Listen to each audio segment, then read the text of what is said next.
მოგესალმებით ძვირფასო მსმენელებო, სახელოვნებო სივრცე ართი თავაზობთ რუბრიკას პერსონა და დღეს ჩვენ საუბრობთ კარავაჯოს შემოქმედების შესახებ.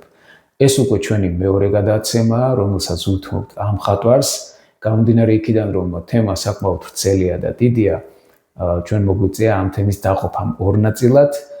პირველ ნაწილში ჩვენ ვისაუბრეთ კარავაჯოს შემოქმედების ადრეულ პერიოდზე, როდესაც იგი სრულიად ახალგაზრდა ჩადის რომში და ცდილობს იქ დამკვიდრებას და შევეხეთ მის რამოდენიმე ადრეულ ნამუშევარს.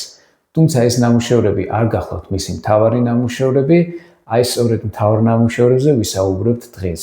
ეს გახლავთ ნამუშევრები, რომლებმაც ძალიან დიდი გავლენა მოახდინა ზოგადად ხატრობის ისტორიაზე და საფუძველი ჩაუყარა ზოგადად ისეთ მნიშვნელოვან ეპოქას და მოვლენას, როგორიც არის ბაროკოს ეპოქა. მოკლედ 1599 წელს რომში კათოლიკურმა ეკლესიამ გადაწყვიტა, რომ რომში არსებული ტაძრის სან ლუიჯი დელ ფრანჩესის ერთ-ერთი კაპელა, კონტარელის კაპელა მოეხატათ მათემახარობელის ცხოვრების ეპიზოდებით. ორი ფრესკა უნდა გაკეთებულიყო, შერჩეულიც იყო მხატვარი, რომელიც ამ ფრესკას შეასრულებდა, ეს გახდათ მანერისტი მხატვარი, რომში იმ პერიოდისთვის ძალიან პოპულარული ჯუზეპე ჩეზარი, თუმცა ჯუზეპე ჩეზარიმ გამომდინარე იქიდან, რომ მას სხვა შეკვეთებიც ჰქონდა, უარი განაცხადა ამ შეკვეთაზე და სწორედ შეკვეთა მიანდეს ახალგაზრდა კარავაჯოს. თუმცა ერთი მომენტია, რომ ჩაფიქრებული იყო ფრესკა, მაგრამ გამომდინარე იქიდან, რომ კარავაჯო ძირითადად ზეთზე მუშაობდა და იგი ზეთის საღებავს იყენებდა, გამონაკლისის სახით დაუშვეს, რომ ორივე კედელზე განთავსებული იყო დიდი ზომის ფერწერული ტილო. ეს იყო დაახლოებით სამნახევარზე თუ რაღაც გავსი, დაახლოებით აი ამ ფორმატში, მოკლედ საკმაოდ დიდი ზომის ფორმატი, დაახლოებით კვადრატული ასე ვთქვათ, ფორმის ორი დიდი სურათი უნდა ყოფილიყო. პირველი სურათი ეს უნდა ყოფილიყო მათემახარობელის გამოხმობა იესო ქრისტეს მიერ, ხოლო მეორე სურათი უნდა ყოფილიყო მათემახარობელის მარტვილობა, ანუ მოწამეობრივი სიკვდილი. ხოლო ცენტრში ჩაფიქრებული იყო ქანდაკება. თუმცა რატომღაც მოგვიანებით ეს ქანდაკება უარყოფილი იქნა, დაიწუნეს სავარაუდოდ კომისიამ დაიწუნა ეს ქანდაკება და კარავაჯოს შესთავაზეს მესამე სურათის შექმნაც. ეს მესამე სურათი უნდა ყოფილიყო მათემახარობელი ანგელოსთან ერთად, როდესაც ის წერს სახარებას. მოგეხსენებათ, მათემახარობელი არის პირველი, რომელმაც დაწერა სახარება, რომელშიც მოთხრობილია იესო ქრისტეს შესახებ, მისი ცხოვრებისა და მოღვაწეობის შესახებ, მისი ქადაგებების შესახებ და სწორედ ეს სამი სიუჟეტი უნდა შეესრულებინა კარავაჯოს. პირველი მან შეასრულა მათემახარობელის მარტვილობა, მისი მოწამეობრივი სიკვდილი. საკმაოდ საინტერესო სურათია, არის უზარმაზარი ზომის, როგორც აღნიშნეთ, და მთავარი, რაც ამ სურათზე უნდა ითქვას. მოდი შევეხოთ ახლა უშუალოდ დეტალებს და შემდეგ უკვე განვიხილოთ კონკრეტულად აი ამ ნამუშევრების, სამივე ნამუშევრის, ასე ვთქვათ, როგორც შექმნის ისტორია, ზოგადად კონტექსტი და შემდეგ უკვე ერთგვარი მცირე ანალიზიც, რომელიც, რა თქმა უნდა, ძალიან მნიშვნელოვანია და შეავსებს ზოგადად მთელს წარმოდგენას ამ ნამუშევრების შესახებ. პირველ რიგში უნდა ითქვას, რომ ეს სურათი, მათემახარობელის მარტვილობა, არის ერთ-ერთი მთავარი სურათი გამომდინარე იქიდან, რომ მასში ძალიან კარგად არის წარმოჩენილი ყველა ის მხატვრული ნიშანი, რაც დამახასიათებელია ზოგადად ბაროკოს ეპოქისთვის. ანუ ფაქტობრივად ბაროკოს ეპოქა იწყება ამ სურათით. და ახლა აღნიშნოთ ზუსტად და გავარჩიოთ თუ რა ნიშნები ვლინდება ამ სურათში, რაც უშუალოდ დამახასიათებელია ბაროკოს ეპოქისთვის. და შემდეგ ძალიან დიდ გავლენას იქონიებს ზოგადად მთელი 100 წლის განმავლობაში მსოფლიო ხელოვნებაზე. მოკლედ, სცენა ასეთია, აქ გამოსახულია მათემახარობელი, რომელსაც კლავს წარმართი ჯალათი. თავარი აქცენტი გადატანილი აქვს კარავაჯოს უშუალოდ ჯალათის ფიგურაზე და მის გარშემოა შემდეგ უკვე შემოკრებილი ფიგურები, ისე რომ ჩვენ ხედავთ ასე ვთქვათ, აი ამ კომპოზიციის მთელ სიმძაფრეს. ერთ-ერთი მთავარი ნიშანი, რაც ბაროკოსთვის არის დამახასიათებელი, ეს არის დრამატულობა, თეატრალურობა, ასე ვთქვათ, ტურბულენტური გარემო და კომპოზიციაც ისეა აგებული შემდეგ, რომ ჩვენ ვნახავთ ამას, ისეა აგებული, რომ აი ეს დინამიკა საკმაოდ ძაფრია და ეს საკმაოდ კარგად შეიგრძნობა. ყველაზე მთავარი რაც არის გამოხატოთ ახლა თითოეული მათგანი გამოვარჩიოთ. პირველი ეს არის, როგორც ვთქვით, მათემახარობელისა და ჯალათის, წარმართი ჯალათის ფიგურა და მთელი აქცენტი გადატანილია აი ამ ფიგურის სიძლიერეზე, მის ესეთ მოქნილ პოზაზე, ხო, რომელიც ცდილობს განგმიროს მათემახარობელი מחვილით. აქ არის როგორც ერთის მხრივ, როგორც ისტორიული რეალობა ასახული, რა თქმა უნდა, მხატვრის წარმოდგენით და მეორე, რა თქმა უნდა, არის სიმბოლური ნაწილიც. ზოგადად ჩვენ ვიცით, რომ მათემახარობელი არის ვერსია, რომ ის მოკლეს ეთიოპიაში ქადაგების დროს და სწორედ ესენაა ასახული კარავაჯოს ამ სურათში. ნახეთ, აი ეს ფიგურა, ჯალათის ფიგურა, საკმაოდ მნიშვნელოვანი ფიგურაა იქიდან გამომდინარე, რომ არის წარმოჩენილი საკმაოდ ძლავრად დინამიკაში, მოძრაობაში, შუქშრდილები ისეა გადანაწილებული მის სხეულზე, რომ აი თვალისთვის საკმაოდ ისეთია დინამიურია სინათლე, მერე ჩრდილი, მერე ისევ სინათლე, მერე ისევ ჩრდილი. ხო, აი ამ მეთოდს ჩვენ ჯერ კიდევ ვნახავთ სხვა სურათებშიც. მთავარი ნიშანი, რასაც კარავაჯო ძალიან კარგად და ზუსტად იყენებს, ეს არის შუქჭრდილები. და ამის მეშვეობით აღწევს ის, ასე ვთქვათ, აი ამ მხატვრულ სიღრმეს.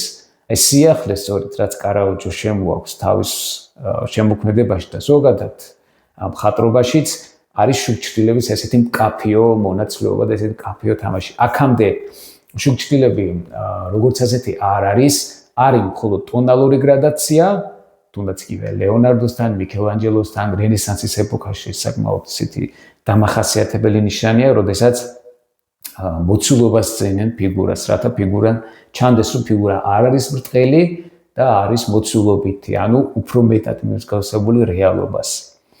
ხოლო კარავაჯო პირიქით ის ცდილობს, რომ გარდა აი ამ მოცულობისა კიდევ უფრო მეტი სიღრმე და სინამდვილე შეძინოს სურათს შუქჭრდილის დახმარებით, რა თქმა უნდა. თავისთავად იყვნენ ვენეციელი მხატვრები, რომლებმაც პირველებმა დაიწყეს, ასე ვთქვათ, აი ამ ტონალური გრადაციიდან, ფიგურის ასახვისას ტონალური გრადაციიდან უფრო მეტად მძაფრი ჩრდილებისა და შუქის გამოჩენა. თუმცა ეს ჯერ კიდევ არ იყო შუქჭრდილი. ნახეთ, შუქჭრდილი თავისი არსით გულისხმობს რას? არის კონკრეტული ფიგურა, ან კონკრეტული საგანი, რომელსაც ეცემა კონკრეტული განათება, კონკრეტული შუქი. შესაბამისად, ეს საგანი იკეთებს გარკვეულ ჩრდილს და შემდეგ იკეთებს ჩრდილის ანარეკს, ასე ვთქვათ, რეფლექსს, რასაც უწოდებთ. და შემდეგ უკვე არის დაცემული ჩრდილი, ანუ დაცემული ჩრდილი იმ ზედაპირზე, რაზეც დევს ესა თუ ის საგანი ან ფიგურა. კარავაჯოსთან სწორედ ეს მეთოდია უკვე ამუშავებული. იმიტომ რომ კარავაჯო ჩვენ წინა გადაცემაშიც ვახსენეთ, რომ ნატურალისტი მხატვარია და მას დეტალები ძალიან აინტერესებს. ძალიან აინტერესებს სინათლე, აინტერესებს შესაბამისად როგორ ქმნის ეს სინათლე ფორმას, როგორ წარმოჩინდება ეს ფორმა, ხო?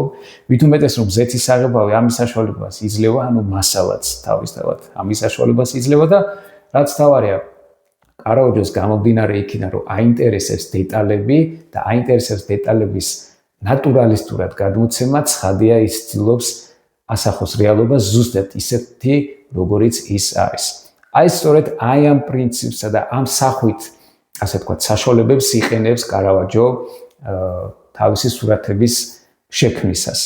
და სწორედ აქაც აი ამ სურათშიც აი ეს არის ძალიან მკაფიო წარმოჩენილი. მოკლედ, თავარი სინათლე, ასე ვთქვათ, პირდაპირ ეცემა აი ამ ჯალათის სხეულს, სადაც წარმოჩენილია ჯალათის სხეულის აი ამ წარმართული, ასე ვთქვათ, ფიგურის, რომელიც დანზევი შიშველია, ხო? ესეც ცალკე სიმბოლური ნაწილია, ხო?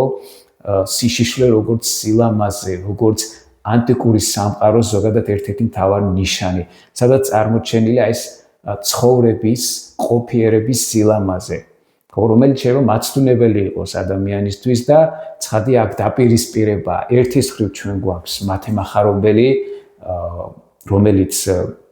რომელმაც დათმო ყველაფერი ქრისტესთვის და ზოგადად ყველა ქრისტიანი, რომელიც ცდილობს რომ ქრისტესთვის დათმოს ყველაფერი მატერიალური. ყოველ შემთხვევაში ის, რაც არ არის სასარგებლო მისი ცხოვრებისთვის, ხო?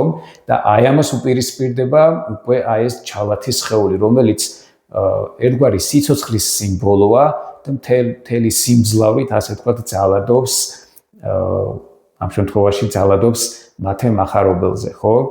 და საბოლოოდ, კლავს მას.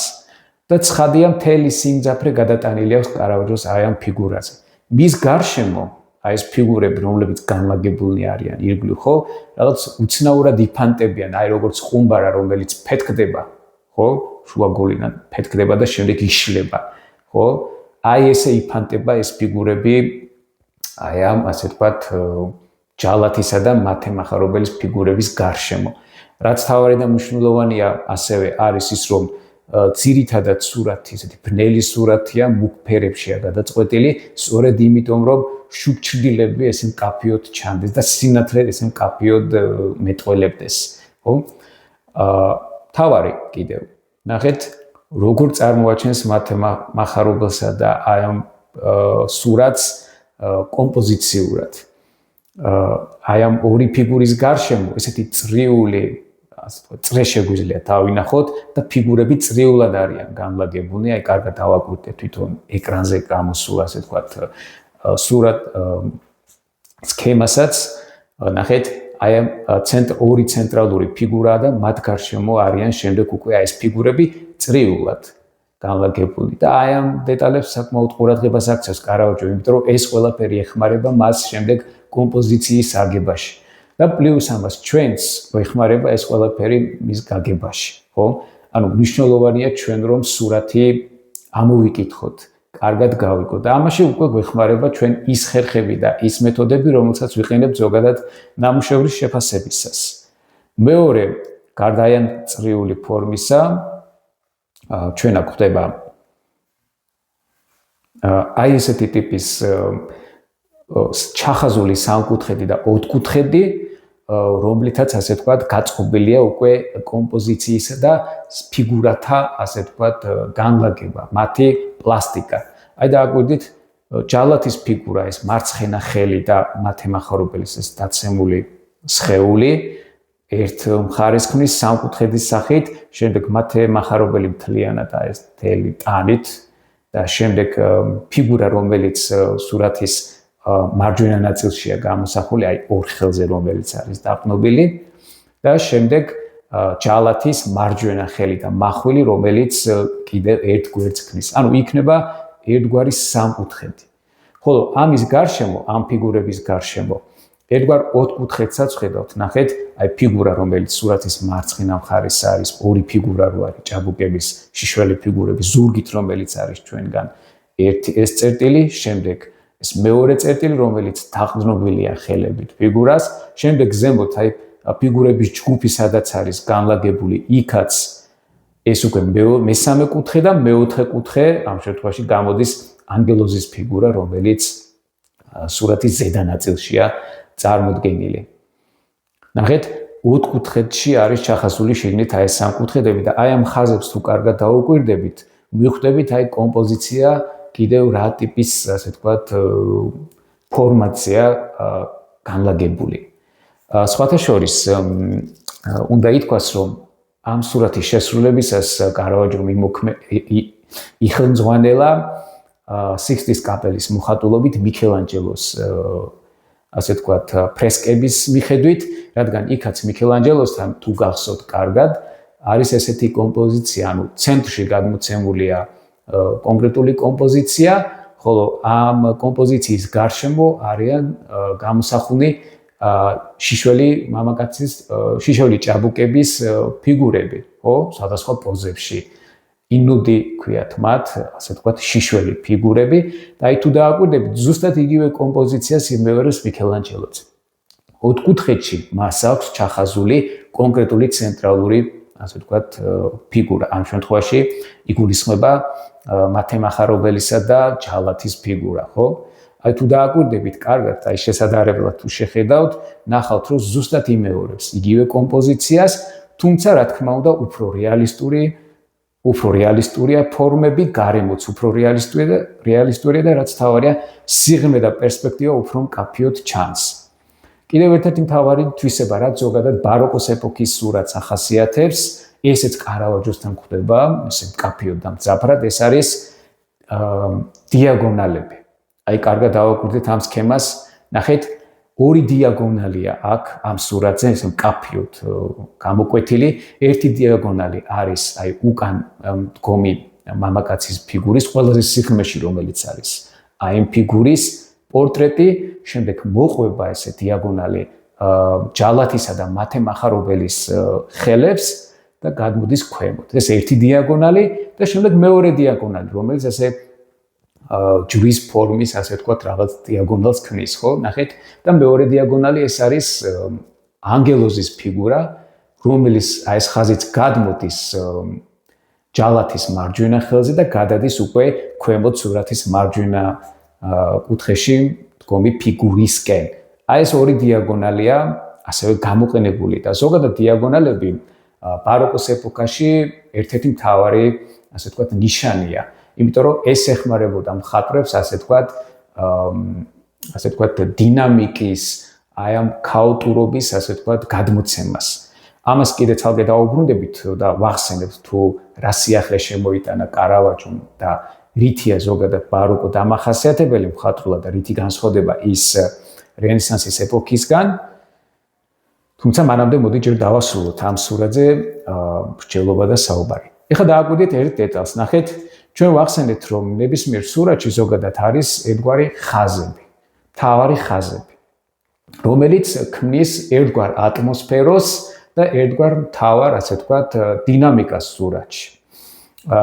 კარავაჯოსთან ამ სურათში იკვეთება სწორედ აი ერთ-ერთი ყველაზე საინტერესო დინამიკა, საინტერესო კომპოზიციური გადაწყვეტის, ასე ვთქვათ, ერთ-ერთი მთავარი ნიშანი, გამომდინარე იქიდან, რომ დინამიკაზეა ზოგადად დამოკიდებული, რამდენად ცოცხალია სურათი, რამდენად, ასე ვთქვათ, მოძრავია ფიგურები და ზოგადად სურათი თვალისთვის, ადამიანის თვალისთვის, რომ იყოს ეს გასაგები.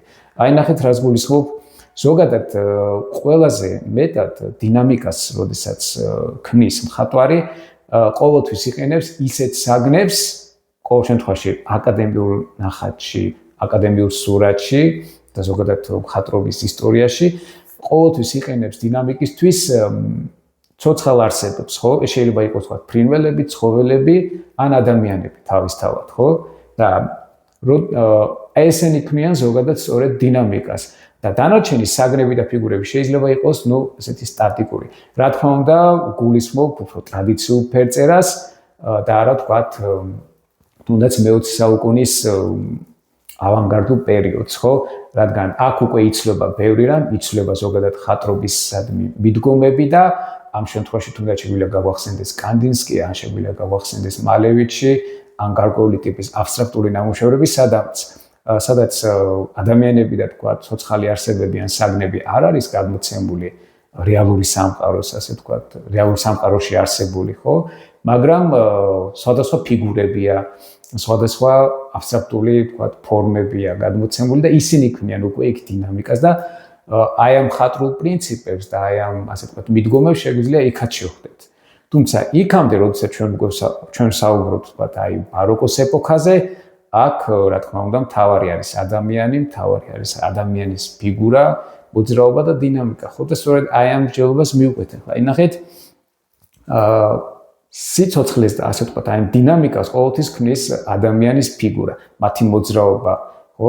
ამ შემთხვევაში აქ დავაკვირდეთ, აი ანგელოზის ფიგურით იწყება ეს ხაზი, აი ფეხი, შემდეგ ნახეთ როგორ გადმოდის ნელ-ნელა თელ სხეულზე, ხელი, შემდეგ ხელი რომელიც თქვათ მათემახარობელის ფიგურას აწვდის პალმისტოს, ხო, ეს არის ერთგვარი სიმბოლო მოწამეობრივი სიკვდილის, მოწამეობის ზოგადად და დასტური, ასე ვთქვათ, ქრისტიანული წამსის და გადადის ის მათემახარობელის ფიგურაზე, მის ხელებზე, შემდეგ ეს დინამიკა ესეთ ოვალურ ფორმას ქმნის და გადადის ჯალათის ფიგურაზე. დავაკვირდეთ ხაზსაც, აი ფეხი, ტორსი, თავი და გადადის უკვე შემდეგ უკვე აი ამ სურათის მარცხენა ფიგურაზე, ახალგაზრდა ჭაბუკი, რომელიც ესეთი მოძრაობაშია წარმოჩენილი, ხო? გადადის შემდეგ ეს ხაზი ჩვენგან ზურგით მშდომ ფიგურაზე, აი შიშველი სხეული რომელსაც აქვს, გადადის ქვემოთ სურათის ქვედა ნაწილში, გადადის სურათის მარჯვენა ნაწილში, აი ხელებზე დაყრდნობილ ფიგურაზე და ნახეთ შემდეგ გადადის ადამიანთა ჯგუფზე. აი ეს ისევ ოვალურად და სრულდება აი ბოლო პორტრეტით, რომელიც სიღრმეშია წარმოჩენილი. სხვათა შორის უნდა აღინიშნოს, რომ აი ბოლო ფიგურა ეს არის თვითონ კარავაჯოს ავტოპორტრეტი. როგორც ჩანს, მანის სურვა რომ მისი პორტრეტი ყოფილიყო ამ ნამუშევარში. პრინციპში ეს ცნობილი, ასე ვთქვათ, ხერხია მხატვრების, როდესაც ისინი სურათებში გადმოსცემენ თავიანთ ავტოპორტრეტს. ასე მოიქცა მაგალითად იგივე რაფაელი, როდესაც ხატავს თუნდაც ათენის სკოლას, ასე მოიქცევა რემბრანტი, როდესაც ის დახატავს მის ღამის გუშაკს, სადაც ის კუთხეში ბოლოშია წარმოჩენილი ნახევარის სახე უჩანს, ასე ვთქვათ. ასე მოიქცევა თუნდაც იგივე დიეგო ველასკესი, რომელიც თავის ავტოპორტრეტს შექმნის მენინებში და ასე შემდეგ. ეს საკმაოდ ცნობილი ხერხია, ანუ ამით ხატრები ადასტურებენ, რომ ისინი ერთი რომ შეიძლება არიან ავტორი ამ ნამუშევრის და მეორე, ასე ვთქვათ, ერთგვარად სიმბოლურად ისინი თანამონაწილეობენ, ასე ვთქვათ, აი ამ სურათში. ან რაიმე კონკრეტულ, ასე ვთქვათ, სიუჟეტში. ხო, ერთ-ერთი მთავარი და მნიშვნელოვანი ასევე რა არის? ნახეთ, კარავაჯო და ზოგადად ბაროკოს ეპოქაში, ხო, ყოველთვის დამახასიათებელია აი ესეთი ოვალური ფორმები, ოვალური, ასე ვთქვათ, ხაზები და ნებისმიერი ფიგურა, ესე სტატიკაში კი არა, თქვათ, გამოყვანილი, არამედ სულ მოძრაობს, სულ მოძრაობაში არის. რაღაცნაირად ესეთი მოუსვენარი მდგომარეობა, თითქოს რაღაცნაირად მუდმივად მოძრავი და თვალი, რაც თავარია, ხო? თვალი არ ისვენებს, ერთი წამითაც კი, ხო? ყველა ფიგურა, ყველა ფორმა თითქოს სულ დინამიკაშია, სულ მოძრაობაშია. აი რაღაცნაირად დამღლელი და ისეთი ძლიერი ზემოქმედება ქონდა ზოგადად აქვს ზოგადად ბაროკოს ნამუშევრებს, ბაროკოს სურათებს, თუმცა რა თქმა უნდა გასათვალისწინებელია ისიც, რომ ის მიზეზები, თქვა თუ რატო შეიძლება ასე მოუნდეს ხატვას და რატო ცვლიან ზოგადად მხატვრები, ასე ვთქვათ, გარკვეულ ფორმებს, გარკვეულ გამომსახველობით, ასე ვთქვათ, ფორმებსა და საშუალებებს, ხო? რა თქმა უნდა, მხატვრობა და ხელოვნება ყოველთვის მიდრეკილია სიახლისადმი და ყოველ ახალ ეპოქასთან ერთად შემოდის რაღაც სიახლე, რაღაც, ასე ვთქვათ, ინტერესები იმ კონკრეტული ეპოქისათვის დამახასიათებელი რაც შეიძლება იყოს, ხო? ამ შემთხვევაში ბაროკოს ეპოქაში ესე მკაფიოდ წარმოჩინდა მაგალითად მუქი ფონი, მუქი ფერები, კვეთრი და მკაფიო შუქჭდილები და რაც თავარია ესეთი საოცარი დინამიკა. რაღაცნაირად ისე მოხდა, რომ ბაროკოს ეპოქაში აი ეს რენესანსისთვის დამახასიათებელი, აი ეს ნიშნები მაგალითად სიმეტრიულობა, წონასწორობა, პროპორციულობა, ესე მკაფიოდ განსაზღვრული, ხო? ძალიან ესეთი თანაბარი რიტმი, ეს ყველაფერი შეიცვალა აღრეული, რაღაცნაირად მუდმივად მოძრავი, ტალღისებური ფორმებით. ზოგადად ბაროკო თვითონ სახელწოდება წარმოდგება როგორც მახსოვს ლათინური სიტყვისგან ბაროკ და ის გულისხმობს დაახლოებით გულისხმობს სიტყვით უსწორმასწოროს მოძრავს ასე ვთქვათ მოუხელთებელს, აი დაახლოებით ესეც და ეს ტერმინი დამკვიდრდა მე-18 საუკუნეში, მე-19 საუკუნეში დაახლოებით, როდესაც კლასიცისტურ ეპოქაში, ასე ვთქვათ, კნინობითად მოიხსენიებდნენ ზოგადად მე-17 საუკუნის მხატვრებსა და იმ პერიოდის მხატვრობას. რადგან კლასიციზმში იყო დამკვიდრებული, ასე ვთქვათ, ესეთი აზრი, რომ სურათი უნდა ყოფილიყო იდეალური, დამყარებული, ასე ვთქვათ, კლასიკურ პრინციპებზე, ანტიკურ პრინციპებზე და ბაროკო ამ შემთხვევაში იყო ამ ყველაფრის სრული, ასე ვთქვათ, სრულად საპირისპირო. ამიტომ იმ პერიოდში ესე კნინობითად მოიხსენიებდნენ ამ პერიოდს როგორც ბაროკოს, მაგრამ როგორც ხშირად ხდება ხოლმე სახელწოდება, რომელიც შეიძლება თავიდან იყოს რაღაც კნინობითად, მე რჩება ხოლმე და ის კონკრეტულ, ასე ვთქვათ, იმ კონკრეტული ეპოქისთვის კონკრეტულ ისტორიულ სახელს იძენს, ასე ვთქვათ, ერქმევა სახელი, ხო? ასე იყო მაგალითად თუნდაც იგივე იმპრესიონისტების შემთხვევაში, როდესაც იმპრესიონისტების გამოფენაზე კლოდ მონეს ცნობილი სურათი შთაბეჭდილება მზის ამოსვლა, ანუ impression sunrise ინგლისურად თუ ვიტყვით, impression ფრანგულად, ჟურნალისტებმა მოიხსენიეს ერთ-ერთ სტატიაში ესე დაცინვით და ამ სურათიდან გამომდინარე ამ მხატვრებს დაცინვით, კნინობითად უწოდეს იმპრესიონისტები. რა თქმა უნდა, შემდეგ უკვე ეს სახელწოდება დარჩა ხელოვნების ისტორიაში როგორც ერთ-ერთი ყველაზე ნათელი და მნიშვნელოვანი ხელოვნების ეტაპის ესეთი სახელწოდებად და რა თქმა უნდა, დღეს უკვე აღარავის აღარ აქვს, ასე ვთქვათ, ეს დამოკიდებულება, რომ თვითონ ეს სიტყვა ოდესღაც იყო კნინობითად გამოყენებული. ისევე როგორც ბაროკოს შემთხვევაში, როდესაც ბაროკოს მე-18-19 საუკუნეში უწოდებდნენ კნინობითად ბაროკოს, ანუ უსწორმასწოროს, არეულს, ხო?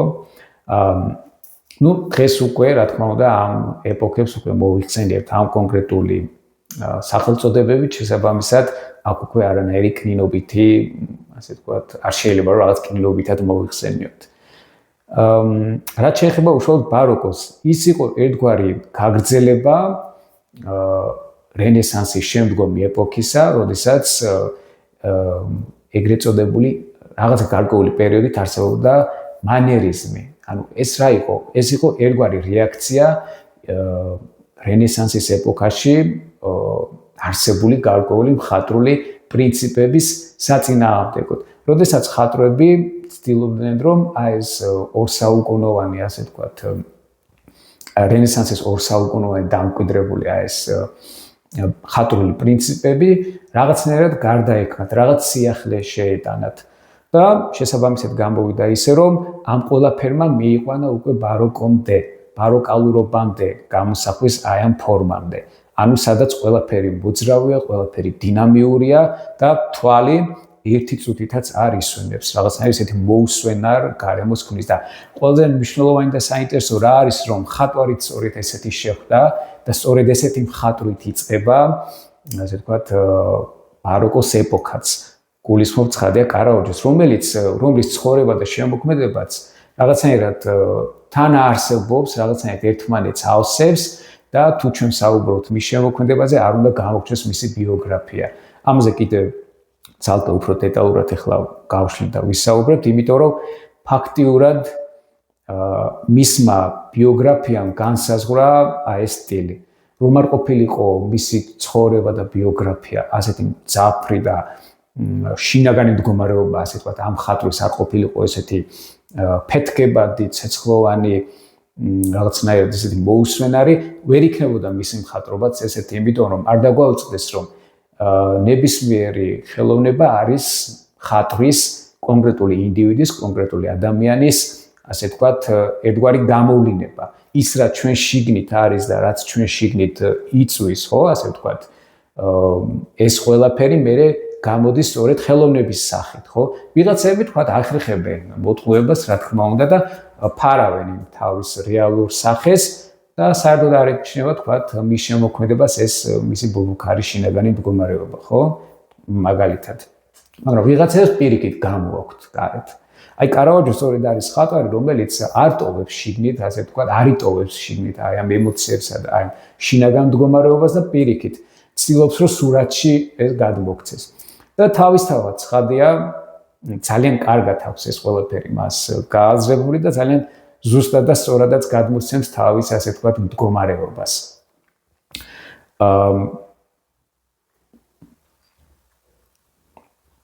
აი ნახეთ, როდესაც ჩვენ საუბრობთ განსხვავებაზე რენესანსსა და ბაროკოს შორის, უნდა მივაქციოთ ყურადღება რამოდენიმე დეტალს. აი მაგალითად რენესანსის პერიოდის მხატვრობაში ძირითადი ყურადღება ყოველთვის ეთმობოდა სიმეტრიულობას, ფიგურათა პროპორციულობას, სიღრმეს, პერსპექტივის გამოსახვას, ხომ? ეს ძალიან მნიშვნელოვანი იყო იმ პერიოდის მხატვრობისთვის, რადგან ისინი ამით ცდილობდნენ, რომ ერთის მხრივ ანტიკური ეპოქის, ანტიკური პერიოდის ასე ვთქვათ, მხატვრული პრინციპები გაემეორებინათ და მეორეს მხრივ კიდევ პლუს გარკვეული სიახლეები შეეტანათ ხელოვნებაში. ის სიახლეები, რაც იმ პერიოდის მონაპოვარი იყო და რა ინტერესებიც მაშინ ამ მხატვრებს ჰქონდათ, ხო? იგივე ქანდაკებაშიც თუნდაც, სადაც აი ეს პროპორციულობა, აი ეს ასე ვთქვათ, შვენიერების გამოსახვის სურვილი და მიდრეკილება იმისაკენ, რომ გამოეხატათ იდეალური სხეული, იდეალური ადამიანის, ასე ვთქვათ, ერთგვარი სახე, ხო? ეს ყველაფერი გადმოტანილი მათ ჰქონდათ ანტიკური ეპოქიდან, ბერძნული კულტურიდან, ასე ვთქვათ, იგივე გავხსენოთ თუნდაც დავითი, რომელიც დაახლოებით იგივე პრინციპით არის, რა თქმა უნდა, სიახლეებით, ბევრი სიახლეებით, მაგრამ იგივე პრინციპით არის, თქვა, ნაკვეთი, როგორც თუნდაც რომელიმე ბერძნული ქანდაკება, და აი შესაძლებლად თქვენ ეკრანზე შეგიძლიათ აი დააგვირდეთ ამ ყველაფერს, მაგრამ რა შემოაქვს სიახლე ბაროკოს, ხო, აი მაგალითად თუ კი ვახსენებთ მიკელანჯელოს დავითს, სადაც მნიშვნელოვანია ეს პროპორციები, ის ანტიკური სიმშვიდე, აი ეს დგომი და იდეალური ადამიანის იდეალური, ასე ვთქვათ, სახე, ხო? პირიქით, აი ბერნინის დავითთან მაგალითად, ბერნინის საინტერესებს აი ბაროკოსათვის დამახასიათებელი აი ეს დინამიურობა, მოძრაობა, რეალისტურობა, კაფეო რეალისტურობა, ხო? აი რომ შეადაროთ ეს ორი ნამუშევარი, თქვენც ხედავთ ახლა ეკრანზე, ნახავთ აი ამ სხვაობებს. ანუ ნახავთ სხვაობებს, თუ რა სიახლე შემოიტანა კარავაჯომ და შემდეგ კარავაჯოს გავლენით როგორ განვითარდა ბაროკოს ეპოქა, ხო? და როგორ დაუპირისპირდა ის რენესანსს. ან თუნდაც იგივე თქვათ არქიტექტურის შემთხვევაში, აი მაგალითად პიტის სასახლის ფასადს თუ დავაკვირდებით, ხო? როგორი სიმეტრიულია, როგორი წყობრი რიტმია ფასადზე, როგორი მშვიდია და როგორი სადაა ეს ფასადი, ხო? აი თვალისთვის, ხო? და ამ დროს თქვათ თუ შევხედავ და დავაკვირდებით აი ბორომინის სან-კარლინოს ტაძარს მაგალითად რომში, ეს უკვე მე-17 საუკუნის შუა პერიოდია, როდესაც აი ფასადში რამდენიმე ერთიანდება ერთად აი ეს ქანდაკებები, სვეტები, გარკვეული ტიპის ესეთი ტალღოვანი ფორმები, ხო, რომელიც ქმნის აი ზუსტად იმ ბაროკალურობის გადატვირთული ბაროკალური სტილის, ასე ვთქვათ, ზუსტად ნიშნებს იმეორებს, ხო? ეს არის ერთგვარად კარავაჯოს შემოქმედების განმეორება, ოღონდ რა თქმა უნდა გამოვლენილი არქიტექტურაში. და როდესაც ვადრით ჩვენ ამ ორ არქიტექტურულ ნიმუშს, ცადია ვხედავთ აი ძალიან დიდ სხვაობას და იმ სიახლეებს, რაც შემოაქვს ზოგადად კარავაჯოს და კარავაჯოს გავლენით შემდეგ უკვე სხვა ხელოვანებს, სხვადასხვა, ასე ვთქვათ, დარგში. დიახ, ეხლა რაც შეეხება მეორე სურათს, რომელიც კარავაჯომ შექმნა გარდა მათეს ცხოვრებიდან, ხო? ეს სურათი გახლავთ ქრისტეს მიერ მათე მახარებლის გამოხმობა. ეს არის სახარებიდან ეპიზოდი, როდესაც ქრისტე მოუხმობს მათეს, რომ გახვეს მას და აქ წარმოდგენილია სწორედ ის მომენტი, როდესაც ქრისტე ეწევა მათეს და გამოუხმობს მას. აქ ძალიან საინტერესო არის წარმოჩენილი თვითონ აი ეს სცენა, იმიტომ რომ კარავაჯო არ ცდილობს ისტორიული რეალობის აღდგენას და მის წარმოჩენას სურათში. ანუ ის არცილობს ებრაული გარემოსათვის დამახასიათებელი ნიშნების წარმოჩენას. ნახეთ, პირველი და მნიშვნელოვანი, რაც მეც თვალში მომხდა თავის დროზე და შემდეგ ბევრი მიფიქრია ამაზე, ნახეთ, კი, რა თქმა უნდა, კარაოჯოსთვის დამახასიათებელია სიბნელე და ბნელი გარემოდან შუქის მეშვეობით და შუქჩtildeების მეშვეობით შემდეგ ფიგურის და აი მთელი კომპოზიციის წარმოდგენა, მაგრამ საინტერესო არის ერთი დეტალი. მათეს სახარებაში მეოთხე თავში ჩვენ ვკითხულობთ ესეთ ტექსტს, როდესაც მათეს სახარება იწყება. ბნელში მსხდომარე ხალხმა იხილა ნათელი დიდი. ქვეყნად სიკვდილის ჩრდილში მსხდომთ გამოუწყდა ნათელი დიდი. აი ნახეთ საინტერესო დეტალი. მათე מחარობელი თვითონ ტექსტში ახსენებს, რომ ხალხი სიბნელეში იჯდა. ნუ რა თქმა უნდა, იგულისხმება სულიერი სიბნელე, იმ პერიოდის ისრაელის. სულიერი სიბნელე იგულისხმება, ხომ? და აი ამ სიბნელეში უცებ დიდი ნათელი შემოვიდა ქრისტეს სახით, რა თქმა უნდა, ხომ? და აი ნახეთ, კარავაჯო თითქოს ამ ყველაფერს ძალიან კარგად იაზრებს და შემდეგ ცდილობს, რომ ეს ყველაფერი აი ამ სურათში ჩადოს. აი ნახეთ, როგორი საინტერესო მოაზროვნეა კარავაჯო იმ თვალსაზრისით, რომ ის ცდილობს, რომ სიუჟეტი, რასაც ის ასახავს, სიმბოლურადაც ძალიან კარგად გაიაზროს. ნახეთ, ადამიანების ფიგურები წარმოჩენილი არიან სიბნელეში, რაღაცა ბნელ ოთახში, სადაც შემოდის ქრისტეს ფიგურა და მასთან ერთად არის პეტრე მოციქულიც, რომელიც ასევე მიუთითებს მათეს, ხელი აქვს გაწვდილი, ხო? ხედავთ? მათე დგას აი ამ სურათის მარჯვენა მხარეს, აი ამ ადამიანების ფიგურაში, სადაც ის წარმოჩენილია აი ამ ფიგურებთან ერთად, ოღონდ იტალიურ სამოში. აი ძალიან საინტერესოა. ეს სამოსი არის ტიპიური მე-17 საუკუნისთვის დამახასიათებელი იტალიური სამოსი. ანუ კარავაჯო ცდილობს, რომ თანამედროვე ადამიანები წარმოაჩინოს აი ამ სურათში, იმიტომ რომ ის თვლიდა და ეტყობა გარკვეული დაკვეთაც იყო ეკლესიისგან, რომ წარმოეჩინა ისეთი სურათი, სადაც თანამედროვე ადამიანები არიან წარმოდგენილი თანამედროვე სამოსით, თანამედროვე, აი თქვათ, ქუდით, შარვალით და ასე შემდეგ, ხო? აი ამ ყველა დეტალს ძალიან კაფეულ ყურადღებას აქცევს კარავაჯო. რატომ? იმიტომ რომ კათოლიკურ ეკლესიას სურდა, რომ ერთგვარი პროპაგანდის ტიპის სურათი ყოფილიყო ეს დაკვეთა და გარკვეული პროპაგანდის როლიც შეესრულებინა. გამომდინარე იქიდან, რომ ეტყობა იყო გარკვეული პრობლემები მრევლთან მიმართებაში და ეკლესიას სურდა, რომ შემოეკრიბა უფრო მეტი ადამიანი. მის გარშემო და საინტერესო ის არის, რომ აი ეს მოქმედება, თქვათ, ისრაელში კი არ გადაიტანა ისრაელისთვის დამახასიათებელი, თქვათ, სამოსი გარემო, მით უმეტეს პირველი საუკუნისთვის დამახასიათებელი, ხო? არა, არამედ გადმოიტანეს მოქმედება იტალიაში.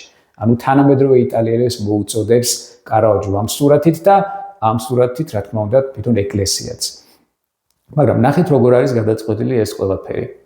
აი ამ სიბნელეში ეს ადამიანები უცებ ადამიანთა მზერა, პირველი რა თქმა უნდა მათეს მზერა და მათეს გვერდით მდგომარე ახალგაზრდა ფიგურის მზერა პირდაპირ გადადის ქრისტეზე. ქრისტეს ფიგურა ნახევრად, ასე ვთქვათ, ბნელშია, მაგრამ შუქჩtildeების მეშვეობით გამოკვეთილია მისი სახის რაღაც ნაწილი და ხელი. აი ეს ხელი, რომელიც მოუწოდებს მათეს. აი ეს ხელები ძალზე მნიშვნელოვანია, იმიტომ რომ ჩვენ ვახსენეთ წინა გადაცემაში, რომ კარავაჯო ძალიან დიდ ყურადღებას აქცევდა მისი წინამორბედი მხატვრების შემოქმედებას და ხშირად მათ რეპლიკებსაც აკეთებდა. ანუ იმეორებდა გარკვეულ დეტალებს მის ნამუშევრებში. აი ეს ხელები და ეს ხელების ჟესტიკულაცია სად ნახა მან? რა თქმა უნდა, მან ეს ყველაფერი ნახა ლეონარდოსთან. სადაც ლეონარდოსთან ძალიან კარგად არის წარმოჩენილი აი ეს ხელები, ჟესტები, ადამიანთა გაკვირვება, როდესაც ქრისტე საიდუმლო სერობაში ქრისტე გაუმხელს თავის მოწაფეებს, რომ იგი მას გასცემენ და აი ეს მოწაფეების აი ეს მდგომარეობა რაღაცნაირად ისეთი გაკვირვებული, შეშინებული, ხო, ეს წესით ყველამ ძალიან კარგად უნდა იცოდეს ეს ფრესკა სადაც აი ეს ხელებზე არის გადატანილი მთელი ყურადღება ლეონარდოს მიერ. და სწორედ ეს პრინციპი კარაუჯოს გადმოტანილი აქვს აი ამ სურათშიც, სადაც აი ეს ხელები ძალზე მნიშვნელოვანია, იმიტომ რომ როგორც გითხარით, წინა ნამუშევართან მიმართებაშიც კარაუჯო დიდ ყურადღებას აქცევს რას?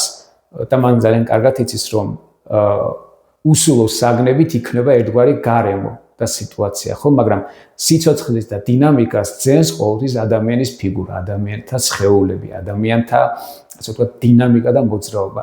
აი ეს მთელი დინამიკა აქ გადატანილი, რა თქმა უნდა, არის აი ამ ხელებზე.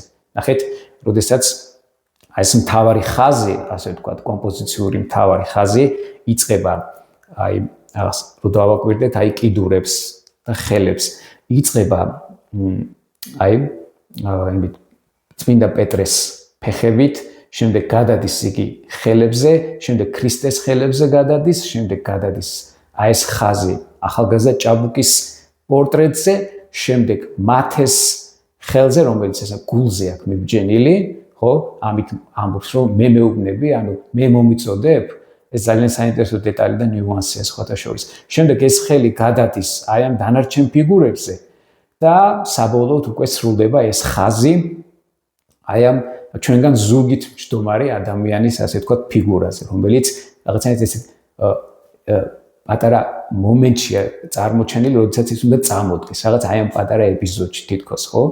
აი ნახეთ, აი ეს ხაზია და ეს დინამიკა და თუ დავაკვირდებით აი ამ ხაზს, აი ფოტოზეც ჩანს ეს დინამიკა. თუ დავაკვირდებით ამ ხაზს, ხო, როგორი დინამიურია, ტალღისებურია, აი რაც ჩვენ ვახსენეთ პრინციპში, ხო? ისი ახლი რაც კარაუჯოს შემოაქვს თავის ნამუშევრებში და ზოგადად, რითაც მკვიდრდება ერთგვარად ბაროკოს სამეთყველო ენა, აი ეს დინამიკა, მოძრაობა, მუდმივი ტალღისებური, ასე ვთქვათ, ფორმები, ხო? შემდეგ ნახეთ როგორ არის გადმოცემული კომპოზიციის სტრუქტურა და სურათი, ანუ როგორაა კომპოზიცია. თუმცა იქამდე სანამ ამას ვიტყოდე, ერთი პატარა დეტალი მინდა კიდევ აღნიშნო. ნახეთ, მე წეგან ვახსენე მათე მახარობელის ხელი და ქრისტეს ხელი. ეს ძალზე მნიშვნელოვანია. ქრისტეს ხელი არის ვერსია, რომ არის მიქელანჯელოს ასე ვთქვათ, მიქელანჯელოს ცნობილი ფრესკის ადამიანის ხელის რეპლიკა, გამოყენებული კარაუჯოს მიერ ამ სურათში. თუმცა არის მარჯვენა ხელი გამოკვეთილი აქ, ანუ ასე ვთქვათ, სარკისებურად წარმოაჩინა მან ადამიანის ხელი და ქრისტეს ხელი. შემდეგ და ეს ხელი პირდაპირ გადადის მათეს ხელზე, რომელიც ხელს იდებს, ასე ვთქვათ, აი გულზე, ხო? ანუ აქ რა აზრი და რა სიმბოლოა წარმოჩენილი, რომ ქრისტე შეეხო მათეს გულს, ხო? ამ შემთხვევაში მათეს ხელი სწორედ მოდის საკუთარ თავზე და ის რაღაცნაირად გაკვირვებით არის თან გამოჩენილი, აი პორტრეტს თუ დავაკვირდებით და ისეუნება, რომ მე მომიწოდებ, ანუ შენ მე მომიწოდებ, ну, ვიცით მათე ცხოვრებიდან, რომ ის იყო ებაჟე და ასე ვთქვათ, გარკვეულ სამსახურს უწევდა რომაელებს თანხის გადასახადებთან დაკავშირებით და ეს რა თქმა უნდა ისრაელში ითვლებოდა ერთ-ერთ ყველაზე საძულელ საქმედ. ამიტომ დიდად იუდეაში არ უყვარდათ მათე, შესაბამისად მიუღებელი იყო, ასე ვთქვათ, ყოველ მათეს ფიგურა იმ პერიოდის ებრაელთა საზოგადოებისთვის და სწორედ ესეთ ადამიანთან მიდის ქრისტე, ხო? ესეთ ადამიანთან მიდის და ესეთ ადამიანს მოუწოდებს ის, რომ მათე გამოვყევი მე. უცნაური და საინტერესო რა არის, აი რატო ირჩევს ქრისტე სწორედ ესეთ ადამიანებს, უბრალო ადამიანებს, ხო? აი დაცემულ ადამიანებს, თქვათ ბრუშებს, თქვათ იგივე თქვათ მებაჟეებს, ხო, ადამიანებს, რომელთაც შეიძლება ცხოვრებაში კარგი არძოს არ გაუკეთებიათ. და რატო არ ირჩევს, თქვათ, აი სუფთა ადამიანებს, მართალ ადამიანებს, ну, გულისხმობ მართალს არაშინაგანად, არამედ აი რაღაც გარკვეული ცხოვრების წესით, ხო, როგორადაც ცვლიდა იმ პერიოდის, ასე ვთქვათ, ებრაული საზოგადოება თავს, ხო, იგივე ფარისევლები, სადუკეველები და ასე შემდეგ, ხო? იმიტომ რომ ქრისტე სახარებაში ვკითხულობთ, რომ როდესაც მას უთხრეს, ქრისტეს უთხრეს, რომ როგორ ჭამ შენნაირი ადამიანი ასეთ ადამიანთან, როგორ არის მის გვერდით, ქრისტე პასუხობს, ხო, რომ კარგად ყოფთ კი არ ჭირდებათ კურნალი, არამედ ავად მყოფთ. რადგან მართალთა სახმობელად კი არ მოვედი, არამედ ცოდვილთა სინანულად. აი ძალზე მნიშვნელოვანი სიტყვებია ხო სახარებაში, სადაც ქრისტე ამბობს, რომ მე იმისთვის არ მოსულა, რომ მართალი ადამიანები შემოვიკრიბო ჩემს გარშემო, არამედ მოვედი იმათვის, ვისაც ჭირდებათ განკურნება. ხო, განკურნება და ვისაც ჭირდება სინანული იმისთვის, რომ ისინი გადარჩნენ. ანუ ამ შემთხვევაში ქრისტე ამბობს, რომ ადამიანი არის განსაკურნებელი, ზოგადად ადამიანის მოდგმა. ნუ ეს ცალკე ასე ვთქვათ, საღვთისმეტყველო სიღრმეა, ეხლა ამაზე არ გვაჩერდები, თუმცა ერთ-ერთი მთავარი და მნიშვნელოვანი პათოსი სწორედ ეს არის და პრინციპში დაკვეთაც, ამ სურათის დაკვეთაც სწორედ ამას უკავშირდებოდა. ზოგადად, ასე ვთქვათ, ქრისტიანობის ქადაგებას, ქადაგებას ხატრობით, ანუ ასე ვთქვათ, ხატრობის ენით. სხვათაშორის ერთი პატარა დეტალი გამოჩნდა, ესეც უნდა აღნიშნოთ, ამ შეკვეთას ეხება, ეს არის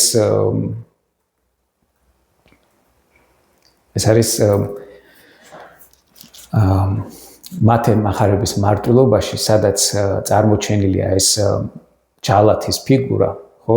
არის ვერსია თითქოს, რომ ეს ფიგურა არის ისევ მიქელანჯელოს რეპლიკა, ოღონდ რეპლიკა მისი ადამის ფიგურის, ანუ ადამის, ასე ვთქვათ, ნატურა გამოიყენა თითქოს კარავჯო მისთვის, რომ შეექმნა აი ამ ჯალათის ფიგურა. არ ვიცი, საინტერესო ვერსიაა, თუ დავაკვირდებით, რაღაცით მართლა ძალიან გავს, თუმცა ნუ ეს ერთ-ერთი საინტერესო ვერსია და კი ბატონო, სავსებით შესაძლებელია, რომ ის არსებობდეს, ასე ვთქვათ, კონდეს ამ აზრს არსებობის უფლება. დიახ. აი ამ შემდეგ, რაც შეეხება ისევ დავუმბურდეთ მათეს გამოხმობას ქრისტეს მიერ. კომპოზიციას რაც შეეხება, ანუ რა კომპოზიციური სტრუქტურით არის ნაშენი ეს თვითონ სურათი. აი დააკვირდით, ჩვენ ვახსენეთ, რომ ძალიან მნიშვნელოვანია ბაროკოს ეპოქაში დიაგონალები. აქაც ნახეთ, რამოდენიმე დიაგონალი გვხვდება ამ სურათში. ერთი დიაგონალი ეს არის პეტრე მოციქულის ხელი, ტერფები და ჯოხი, რომელიც მას ხელთ უყრია და ქრისტეს ხელი. აი ეს ერთ დიაგონალს ქმნის. შემდეგი დიაგონალი ეს არის ფიგურა, რომელიც ჩვენგან ზურგით ზის მისი ხმალი, ხმლის რაღაც ნაწილი, რომელიც ესე კვეთს დიაგონალურად თელ ხაზს და გადადის მათეს, ასე ვთქვათ, პორტრეტზე. და მესამე დიაგონალი ეს არის ადამიანის ფიგურა, რომელიც ფულს ითვლის, მისი ფეხის, ასე ვთქვათ, ეს კაფიო ხაზი. ეს სამი დიაგონალი და აი ამ დიაგონალებს უპირისპირდება სინათლიდან შემომავალი, ასე ვთქვათ, აი ჭრდილები, ერთი აი ქრისტეს ხელთან, რომელიც გაივლის და გადის მათე მახარობის ფიგურასთან და ფულის მთლევ ფიგურაზე და მეორე, რომელიც გაივლის აი პატარა სარკმელი, რაც ჩანს იმის, ასე ვთქვათ, დარაბის ხაზთან, ჭრდილის ხაზთან. ნახეთ, აი ეს ორი ლურჯი ფერის, ასე ვთქვათ, დიაგონალი და ეს დიაგონალები ისევ კვეთს ერთმანეთს. ნახეთ, ეს დიაგონალები ისევ ჩანს უკვე აი ამ სურათებში. ანუ პრინციპში მკვიდრდება ერთგვარი სამეტყველო, ასე ვთქვათ, ფორმები, რაც დამახასიათებელი იქნება შემდგომი ბაროკოს ეპოქის ხელოვნებისთვის. ძალზედ მნიშვნელოვანი და საინტერესო ასევე არის თვითონ სტრუქტურა, ანუ როგორ არის აშენებული ეს სურათი. ნახეთ, თუ ჩვენ ადამიანთა ფიგურებს, აი ამ მთავარმოქმედ პერსონაჟებს არ მივაქცევთ ყურადღებას და ყურადღებას მივაქცევთ ხაზებს, ერთი ხაზი ეს არის მაგიდა, მეორე ხაზი ეს არის აი სარკმელი და ასე ვთქვათ, აი ეს დარაბა, ეს მეორე ხაზი, შემდეგ სარკმლის ფორმა, ეს ოთხკუთხა ფორმა, შემდეგ კედელი და კედლის ბოლოს არსებული აი ეს ხაზი, რომელიც კიდევ სხვა სივრცეზე მიუთითებს და ჩანს იქ ხო სხვა სივრცეც ფონში, ფონად და ეს ქმნის ერთგვარ ნახეთ და ასევე წინა ფიგურა რაზეც ზის, აი ეს სკამის პატარა ფორმა რო ჩანს, ხო? აი ეს სკამის აი სწორხაზოვანება, რომელიც აი ასე ვთქვათ, უთანავდება დარაბის ხაზს და ქმნის ნახეთ ესეთ ბადისებრ, ასე ვთქვათ, ჩარჩოებს. დააკვირდით, ნახეთ რაზეა დამყარებული მთელი სტრუქტურა აი ამ კომპოზიციის აგების. და შემდეგ უკვე ამას უპირისპირდება ის დინამიკა, რაც აქვს წარმოჩენილი მხატვარს აი ამ ხელების დინამიკით, აი ამ მოძრაობის სახით. ძალზე საინტერესო სურათია ეს ორივე სურათი. ორივეში იკვეთება ძალიან მკაფიოდ ეს ბაროკოსათვის დამახასიათებელი ნიშნები და თვლი რომ არის ერთ-ერთი საუკეთესო ნიმუში ზოგადად ბაროკოს ეპოქის ხელოვნების. ეს არის კიდევ ერთხელ ვამბობ დაახლოებით 1599-1602 წლები. აი ეს 3 წელია, ასე ვთქვათ, 3 წლის განმავლობაში ხატავდა კარავაჯო აი ამ სურათებს. რაც შეეხება მესამე სურათს, რომელიც კარავაჯომ შეასრულა ისევ ამ თემაზე, ეს გახლავთ მათე მახარობელი ანგელოსთან ერთად. სხვათაშორის მნიშვნელოვანია, რომ ორი ვერსია არსებობს ამ ასე ვთქვათ სიუჟეტის ამ თემაზე, მაგრამ ერთი ვერსია 1940-იან წლებში მეორე მსოფლიო ომის დროს ბერლინში განადგურდა და შემოგჩა მხოლოდ ის მეორე ვერსია, რომელიც პრინციპში არის რომში დღეს და ისევ კონტარელის კაპელაში, მაგრამ აი საინტერესო რა არის, რომ თავდაპირველად 1601 წელს მათემ შეასრულა ბერლინის ვერსია, აი ბერლინის ვერსია, რომელიც შემდეგ ბერლინში წაიღეს, მაგრამ წესით ის უნდა ყოფილიყო კონტარელის კაპელაში, მაგრამ დაიწუნეს და დაიწუნეს რატომ? იმიტომ რომ მიიჩნიეს, რომ ზედმეტად ნატურალისტურად იყო დახატული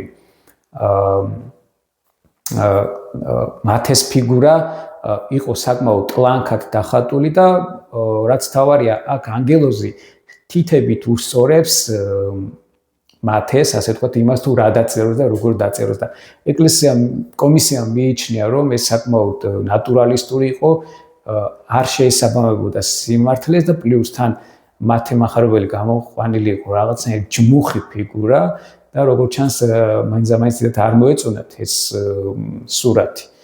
მაგრამ მოეწონათ მეორე ვერსია, სადაც მათე მახარებელი გადმოცემულია ანგელოსთან ერთად, ეს უფრო თავშეკავებული, ასე ვთქვათ, სურათია, კომპოზიცია შედარებით უფრო მისაღები აღმოჩნდა როგორც ჩანს და ცხადია პირველი ვერსია, დაწუნებული ვერსია შემდგომში უკვე წლების შემდეგ უკვე მოხდა რომში, თუმცა ეს სურათი განადგურდა და დღეს მხოლოდ ერთი ვერსია გვაქვს, ის რომელიც არის უშუალოდ კონტარელის კაპელაში. მოკლედ, აი ამ სამმა სურათმა და ზოგადად ამ შეკვეთამ ძალიან დიდი პოპულარობა მოუტანა კარავაჯოს. ის ფაქტურად რომში გახდა ნომერ პირველი მხატვარი. თავისთავად ძალიან რთული ამოცანა იყო, მაგრამ ძალიან კარგად შეასრულა ეს ამოცანა, კარგად გაართვა მას თავი. ერთის მხრივ სიმბოლური ნაწილით ძალიან საინტერესო წარმოაჩინა კარავაჯომ ამ ნამუშევრებში, რაც მთავარია, ძალიან საინტერესო სახვითი ფორმები მოძებნა და პრინციპში შექმნა სრულიად ახალი მხატვრული, ასე ვთქვათ, ფორმა, რომელმაც შემდეგ დასაბამი მისცა უკვე ახალი ხელოვნების დასაწყის. ის, რასაც დღეს ჩვენ უკვე ვიცნობ უშუალოდ როგორც ბაროკოს ეპოქა. ამ პერიოდში, სხვათა შორის, აი ამ 1599-1602 წლებში კარავაჯო პარალელურად ასრულებს ორ საინტერესო ნამუშევარს და საინტერესო რითია ახლა ეს ნამუშევრები. ერთ-ერთი ეს გახლავთ ბიბლიური სცენა, სადაც გადმოცემულია იუდითი და ოლოფერნე და ეს იუდითის მიერ ოლოფერნეს მოკვლის სცენა და მეორე ეს გახლავთ წმინდა თომა, რომელიც უსინჯავს ნაიარევს ქრისტეს. ესეც ასე ვთქვათ, სახარებისეული სიუჟეტი იოანეს სახარებიდან. საინტერესო რით არის ეს ორივე ნამუშევარი, რომ ამ ნამუშევრებში კარავაჯო ძალიან კარგად ავლენს და ანვითარებს და რაც თავარია მიგნებული აქვს უკვე იმ სახვითი გამოსახველობითი, ასე ვთქვათ, ხერხებისადმი და პრინციპებისადმი, რაც მისთვის საინტერესო და მისი, ასე ვთქვათ, ხელოვნებისთვის, ასე ვთქვათ, მისაღები აღმოჩნდა და მოსახერხებელი.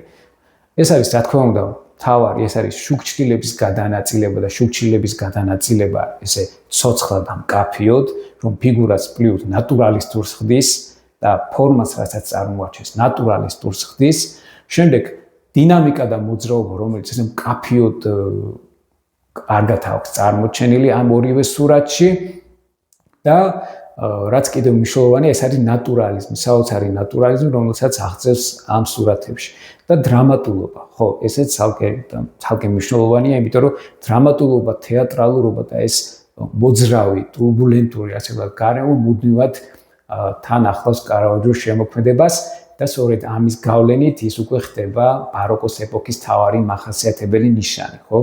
როგორც უკვე ვახსენეთ. რითი ახლა საინტერესო ეს ორი სურათი თვითონ იუდითის სურათზე შევაჩერებ, ასე ვთქვათ, ყურადღებას. პირველად როდესაც ვნახე ეს სურათი, ყოველთვის გქონდა განცდა, რომ თითქოს აღლაც გქონდა ეს კომპოზიცია ნანახი. და გამახსენდა შენ უკვე წლების მერე, როდესაც ფიქრობდი ამ სურათზე და ზოგადად ვაკვირდებოდი კარავაჯოს შემოქმედებას, სად არის მსგავსი, ასე ვთქვათ, ნიუანსები სად ჩანს და რითი იხელმძღვანელა შემდგომ კარავაჯომ. ეს შეიძლება ჩემი ესეთი პირადი დაკვირვება და რაღაცეთი პრეტენზია, მაგრამ რაღაცნაირად ძალიან მაგონებს აი ოლოფერნის ფიგურა განსაკუთრებით, ძალიან მაგონებს ლაოკოონის ფიგურას, აი ცნობილ ქანდაკებას, ელინისტური ქანდაკება, რომლის ასლიც არის რომში და რომელიც თარიღდება დაახლოებით ძველი წელთაღრიცხვის პირველი საუკუნით და დღესდღეობით და იმ პერიოდისთვის კარავაჯოს დროსაც რომში იყო, შესაბამისად თავისუფლად შეეძლო კარავაჯოს ენახა ეს ქანდაკება და სწორედ ძალიან ბევრი რამ მისგან აეღო. მაშინ როდესაც ის უკვე ფიქრობდა თავის სტილზე და ფიქრობდა თავის ინტერესებზე. ხო? და რო დავაკვირდეთ აი ლაოკოონის ფიგურასაც, მის ექსპრესიულობას, მის დინამიკას და აი მოძრაობას, როგორ არის გაწერილი, ხო, ესე იმაში რა ქვია, როგორ თქვა, აი სწორედაც რომ აი ბაროკოსათვის დამახასიათებელი აი ამ დიაგონალზე როგორ არის გაწელილი ეს ფიგურა, ხო, აი სადაც გადმოცემულია ეს ტკივილიც, ეს ტანჯვაც და როგორ არის დაგრეხილი რაღაცნაირად ეს ფიგურა, ისე რომ პრინციპში შეიძლება ითქვას, რომ ძალიან წააგავს ელინისტური ქანდაკება და კონკრეტულად ეს ქანდაკება ბაროკოს, ასე ვთქვათ, მხატვრულ მახასიათებლებს. და სრულობითაც არის გამორიცხული, რომ კარავაჯოს ბევრ რაღაცაში სწორედ ეხელმძღვანელა ელინისტური ქანდაკებით და განსაკუთრებით აი ლაოკოონის ფიგურით. იმიტომ რომ ოლოფერნის ფიგურაც აი დაახლოებით აი განსაკუთრებით ეს კლავი, მხრები, ეს თავის დახრილობა და ეს ყვირილის მომენტი, ხო? მithumetes ძალიან დრამატული სცენაა და ცდილობს კარავაჯო ეს დრამატული სცენა წარმოაჩინოს და მნახველში მოახდინოს ძალიან დიდი გავლენა. თქვენ წარმოიდგინეთ მე-17 საუკუნე, როდესაც ჩვენგან განსხვავებით, ხო, ჩვენი თანამედროვეობისგან განსხვავებით, არ არის ისეთი ტექნიკური სიახლეები და მხატვრობა, ასე ვთქვათ, არის ერთ-ერთი მთავარი საშუალება იმისა, რომ რაღაცა წარმოდგენა, რომელიც ადამიანს წარმოუდგება, ხო, გააცოცხლოს სწორედ ნახატის მიხედვით, სურათის მიხედვით, ხო, კონკრეტულ სურათში. და მხატვრობა სწორედ ამას ეხმარებოდა, ქანდაკება სწორედ ამას ეხმარებოდა და ადამიანს, რომელსაც თქვა და არ ქონდა რაღაცეები, შეიძლება წარსული პერიოდიდან ან რაღაც სიუჟეტის გაცოცხლება უნდა და მხატვრობის დახმარებით ის ბევრ ამის აღიდგენდა. და მithumetes ამ პერიოდში, როდესაც კარავაჯოს დახმარებით ესე მკაფიოდ ცოცხლად და ესე რეალისტურად პირველად ხედავდა ალბათ და ნატურალისტურად ესე პირველად ხედავდა, რა თქმა უნდა, აი ამ სცენებს და რა თქმა უნდა იწვევდა ძალიან დიდ განცვიფრებას, ხო? დღესაც კი როდესაც ჩვენ თუნდაც აი თანამედროვე ასე ვთქვათ ვიზუალურ ზოგიერთ ვიზუალურ ნიმუშს ვუყურებთ, გაოცებულები ვართ როგორი ცოცხალია, როგორი ნამდვილია, ხო? ოღონდ დღეს ჩვენ ვიყენებთ თანამედროვე ენას, თანამედროვე ტექნიკას. ნუ დაახლოებით ეს ის ვარიანტია, ოღონდ მე-17 საუკუნეში, ხო, მაგათად როდესაც ჩვენ ხედავთ სამგანზომილებიან რაღაც სივრცეებს, აი ამ ილუზიას როდესაც ხედავ და გაუგნებულები ვუყურებთ, როგორ შეიძლება თქვა ეს ტექნიკურად მოხდეს და როგორი ნამდვილი და ცოცხალი და ხელშესახებია, ხო? აი დაახლოებით ასე მუშაობს სწორედ კარავაჯო და კარავაჯოს შემოქმედებას დაახლოებით ეს ეფექტი ჰქონდა, ხო? იგივე თუნდაც აი ურწმუნო თომას სურათის მაგალითიც, ხო, სადაც პრინციპში კარავაჯომ გააცოცხლა სახარებისეული სცენა. თან გააცოცხლა ძალიან მძაფრად, სადაც მთელი დრამატულობა მან გადაიტანა აი ამ შეხებაზე, ქრისტეს ჭრილობის და თომას, ასე ვთქვათ, აი ამ ეჭვზე და მის, ასე ვთქვათ, აი ამ ხელებზე, როგორ ამოწმებს ის ფიგურას და აი ამ ჭრილობას. და მთელი ეს დინამიკა და ეს კონცენტრირება აზრის გადატანილია სწორედ აი ამ დეტალზე. და აკვირდით აი მის გარშემო არსებული ფიგურებით, აი ყველანი ამაზე არის მიჩერებული, თომას და აი ამ ფიგურების სახეები როგორია, ხო ეს კიდევ ერთი მთავარი დეტალი ეს ნატურალიზმი, რომელიც სულ დაძდევს კარავაჯოს შემოქმედებას, აი ეს ცოცხალი ნაკეცები, ასე ვთქვათ, ნაოჭების სახეზე გაკრუების შედეგად მიღებული ეს განსაკუთრებული ეს მუქი ფონი და აი მუქ ფონზე ამონათებულია ეს ფიგურები და ამონათებულია ძალიან ცოცხლად და ხელშესახებად. და შემდეგ აი ქრისტეს ფიგურის აი ეს ესეთი შვიდი და მისი სამოსის აი ესეთი როგორ ვთქვათ, აი რაღაც ვიბრირებადი, ასე ვთქვათ, ფორმა.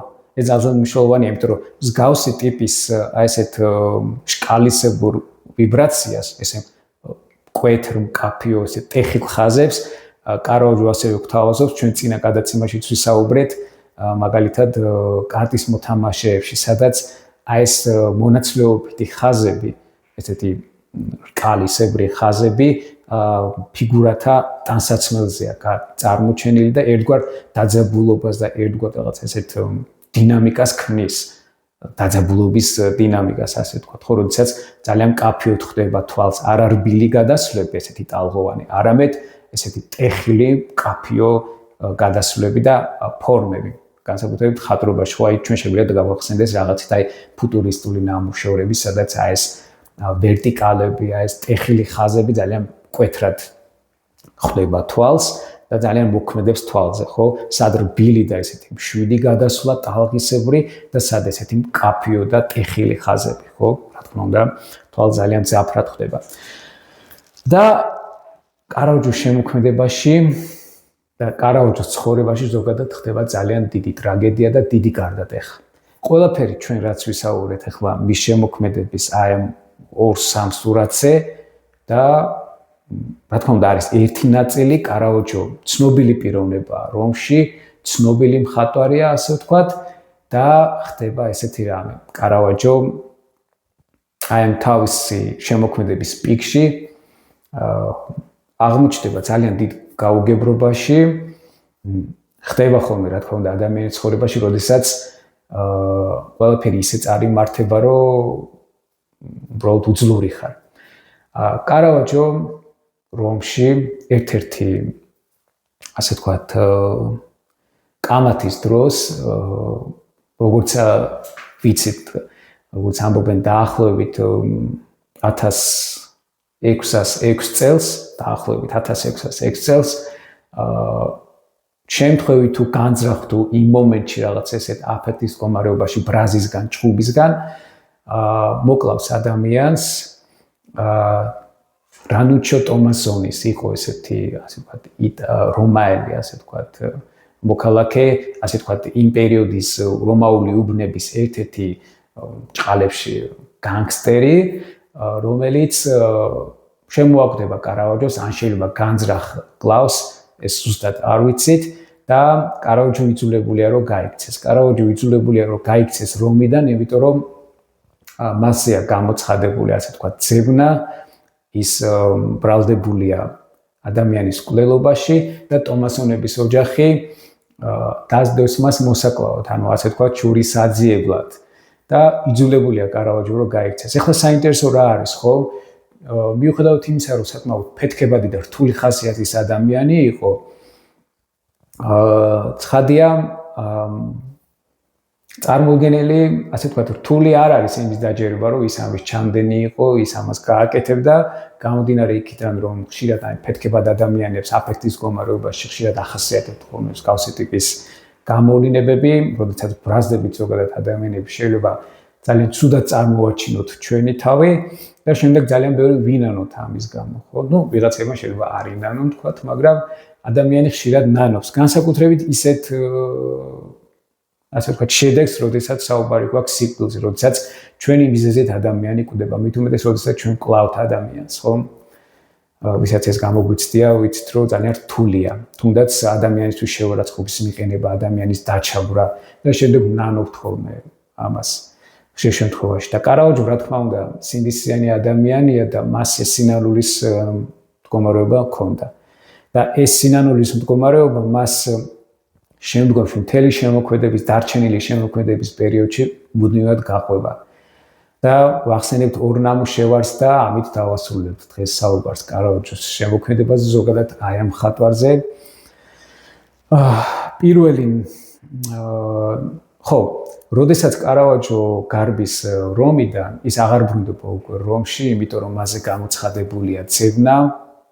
ერთის მხრივ მას ეძებს სამართალი და მეორეს მხრივ ეძებს ტომასონის ოჯახი, რათა შური ეძიოს მასზე.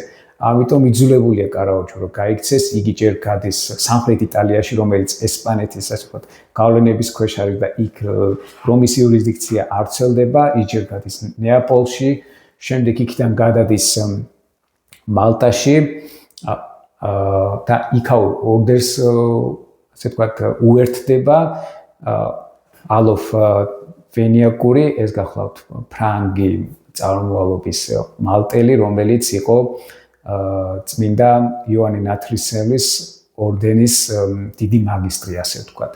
და სწორედ მასთან რამოდენიმე წელი, დაახლოებით 2 წელი რჩება მასთან, იქ ის ითხოვს თავშესაფარს, მას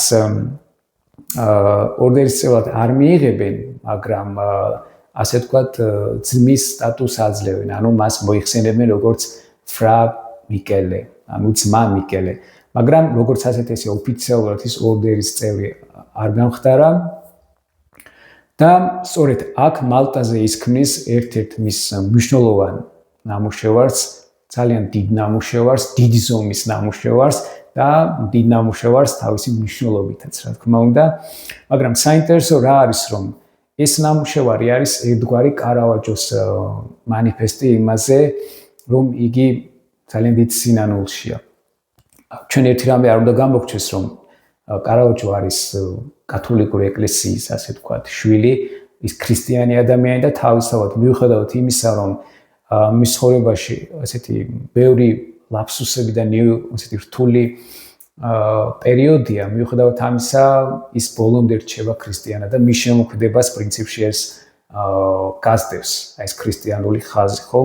და მნიშვნელოვანი რა არის, რომ კარაოჯოს სინანული მისი შემოქმედების ბოლო სურათებში ძალიან კაფეოდ ჩანს და ჩვენ ახლა ამას ვნახავთ. ერთ-ერთი სურათი, რა თქმა უნდა, ეს გახლავთ კარაოჯოს იოანე ნათლისმცემლის თავის კვეთა, სადაც უზარმაზარი ტილოა, ეს მალტაზეა შესრულებული და დღესაც მალტაზეა ეს სურათი ერთ-ერთ ეკლესიაში. აქ არის გადმოცემული სახარებისეული სცენა, სადაც აღწერილია იოანე ნათლისმცემლის თავის კვეთა. და თავარი რა არის, ახლა მნიშვნელოვანი რა არის ამ სურათში. პირველ რიგში, რა თქმა უნდა, ვაკვირდებით სურათის, ასე ვთქვათ, ანტურაჟს, გარემოს, სადაც წინა პლანზე წარმოჩენილია ადამიანთა ფიგურები, ჯალათი, სალომეა წარმოჩენილი და რა თქმა უნდა იოანე ნათლისმცემელი. ხოლო უკანა პლანზე წარმოჩენილია ციხის კედლები და ციხეში რამოდენიმე ადამიანის ფიგურა კიდე წარმოჩენილი და უკან ფონზე ასევე ხვდებით ესე ორ თაღოვან სივრცეს. ეს არის ერთგვარი, ასე ვთქვათ, სიუჟეტი, სადაც წარმოჩენილია იოანე ნათლისმცემლის თავის კვეთა. მაგრამ მოდი ახლა მივყვეთ დეტალებს და განვიხილოთ კომპოზიციურად და შემდეგ უკვე შინაარსობრივადაც მივყვეთ თუ როგორ იაზრებს კარაოჯო უშუალოდ ამ სცენას, ხო? რა თქმა უნდა, პირველი და მნიშვნელოვანი, რა თქმა უნდა, ეს არის კარაოჯოს, ასე ვთქვათ, კარაოჯოსთვის დამახასიათებელი სახვითი ხერხები, შუქჭდილები, მუქი ფონი, მუქი გარემო და აი ამ სიმუქეში ამოწერილი, ასე ვთქვათ, აი ეს ფიგურები, შუქჭდილების დახმარებით თავისთავად, სადაც აი თუ დავაკვირდებით, რამოდენიმე დეტალზე შეგვიძლია მივაქციოთ ყურადღება. პირველ რიგში ძალიან კაფეოდ გვხდება აი ეს ოთხკუთხა ფორმები. ნახეთ, რომელიც ესე დიაგონალურად არის განთავსებული მნიშვნელოვანია, რომ ჩვენ სურათის შეფასებისას ეს ფორმებიც დავინახოთ, რომელიც შეიძლება უშუალოდ ადამიანთა ფიგურებთან ან სხვა ფიგურებთან არ იყოს კავშირში, მაგრამ მთლიანობაში რაღაც საერთო გეომეტრიულ ფორმებს ქმნიდეს. რის მიხედვითაც შემდეგ ხატვარი აგებს კომპოზიციას. ნახეთ, აი ეს ოთხკუთხა ფორმები, მართკუთხა ფორმები, რომელიც აქ ჩვენ გვხვდება, აი მაგალითად სალომეს ფიგურა და თქვათ აი ჯალათის ხელი, ესე მკაფიოდ ვერტიკალურად, რომელიც არის წარმოდგენილი, ხო? და ასე ვთქვათ, მის საპირწონედ აი ამ ციხის ოთხკუთხა ფორმა, აი ეს ჩარჩო, სადაც ადამიანები არიან შემდეგ წარმოდგენილი, ხო? აი ნახეთ, ეს ორი ფორმა, რასაც თქვენ ახლა ეკრანზე ხედავთ. შემდეგ მნიშვნელოვანი დეტალია, რა თქმა უნდა, აი ეს ფონზე გამოსახული თაღოვანი, ორთაღოვანი, ასე ვთქვათ, სივრცეები, პირველი და მეორე, ჯერ ჩანს ერთი თაღი, უფრო დიდი ზომის და შემდეგ სიღრმეში ვხედავთ უკვე ციხის, ასე ვთქვათ, სიღრმეს მეორე თაღის სახით, ხო, სადაც წარმოჩენილია ეს ციხის კარი. შემდეგ აი ამ თაღის ფორმას, ასე ვთქვათ, რაღაცნაირად ესე იმეორებს თითქოს აი ეს ჯგუფი, აი ამ ადამიანების სალომესსა და აი ამ ჯალათის გარშემო, ასე ვთქვათ, ფიგურები და შემდეგ უკვე აი ეს ერთგვარი ხაზი, რომელიც ისევ და ისევ არის ასეთი რაღაცნაირი ტეხილი და დაგრეხილი ხისტი, ასე ვთქვათ, ხაზები რაღაცნაირი აი შკალისებრი მოძრაობის. ნახეთ, სალომის ფიგურა, მისი ხელი, შემდეგ ეს ხაზი ადის მეორე ჯალათის ხელზე, რომელიც ასე მიუთითებს კონკრეტულად თუ სად უნდა დადოს იოანეს თავი, თავის მოჭრის შემდეგ, ხო აი მიუთითებს იმ თასზე, ასე ვთქვათ. შემდეგ ეს ხაზი გადმოდის ჯალათის მარჯვენა ხელზე, შემდეგ გადადის აი ამ ჯალათის ფეხებზე, აი ამ ფიგურას, აი რა ფორმასაც ეს ფეხები ქმნის. შემდეგ მიუყვება აი იოანე ნათლისმცემლის ფიგურას და გადადის აი იმ თოკებზე, რომელიც გამოსახულია ამ სურათში. და რომელიც ადის სადღაც ზემოთ აი ესე იკარგება. ეხლა რა არის მნიშვნელოვანი ამ სურათში, რა საინტერესო სიმბოლოები და დეტალები შეგვიძლია დავინახოთ გარდა ამ კომპოზიციური, ასე ვთქვათ, გადანაწილებისა, ხო?